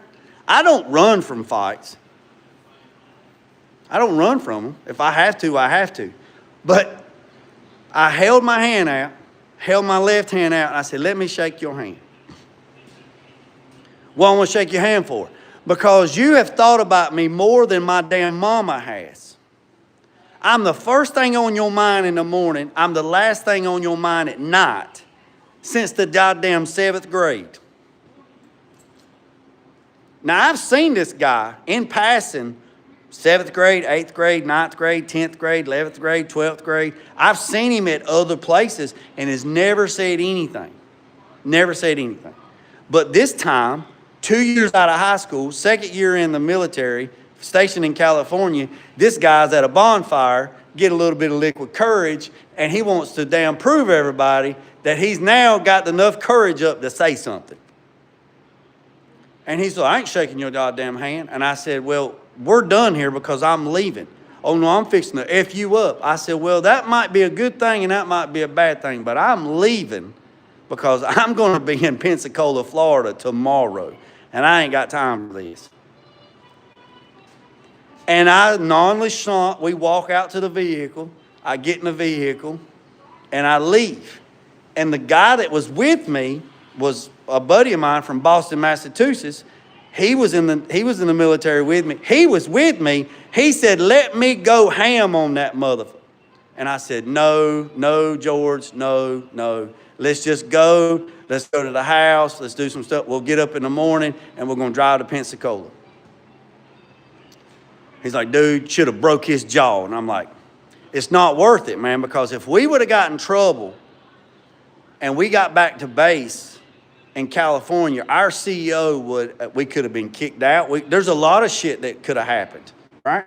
There's a lot of stuff. We needed no police report or anything with our face, anything on anything. We didn't need any of that drama. So the problem would have been if we would have gotten in trouble and then whatever would have happened, then oh yeah, I taught his ass a lesson. No, and then they would have went on about their lives, which is actually they're here and they've never done anything. And here we are in California getting reprimanded for something that we did in a field in North Carolina, which we had absolutely no business doing, because the first thing the CEO told us when we left base, absolutely do not get in trouble when you're off base. Absolutely do not get in trouble and be caught unbecoming of what you are in public, because you will suffer the consequences when you get back. So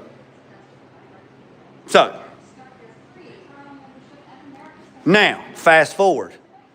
I've seen this guy in passing. I've seen him now, and he speak. And when I see him, I speak. I say, hey, man, how's it going? Hey, man, you doing all right, man? Man, you built some badass rides, man. You a painting motherfucker, man. Man, I ain't never seen nobody paint like you before, man. You be throwing it down like nobody's business, man. Man, if I had the money, man, I'd get you to paint one of my vehicles. So now, I'm the best thing since sliced bread. But then, the son of a gun wanted to take me out to the train station over something that happened in the 7th grade. It's funny, man. It's funny. Funny. Source finally is bought. I don't know what happened. I guess so, from getting kicked. I don't know. So, somebody said, and people say, hey, well, you shouldn't have, you should have done this, should have done that, should have done this. If a frog had wings, he wouldn't bump his ass when he hopped. Yeah. The repercussions was worse than whatever would happen. I'm not saying that he'd have whooped my ass. I'm not saying that I'd have whooped his ass. All I know is we would have known that we were there in the situation. You know what I'm saying? But I had more to lose than they did, because if I got back to base in Cali, I know my CEO or my lieutenant would have had my ass. So, with that being said,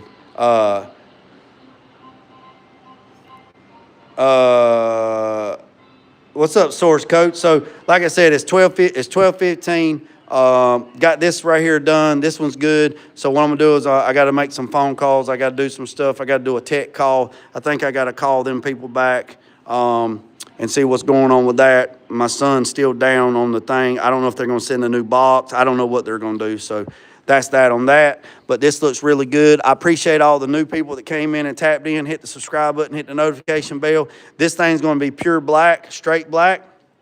And we'll go from there. Also, everybody have a safe day. Hope everybody had a good Christmas. Happy New Year. If you don't come back, I appreciate every single one of you. Hit the subscribe button. Hit the notification bell. I'll come back probably around 2 o'clock Eastern Standard Time, and we'll be sanding on this, and we'll have another story time with JG. I appreciate every single one of you, boys and girls. I appreciate every single one of you. Remember what I said, don't worry about the man up the road or down the road. Sweep off your own front porch while sweeping off anybody else's. Put God first.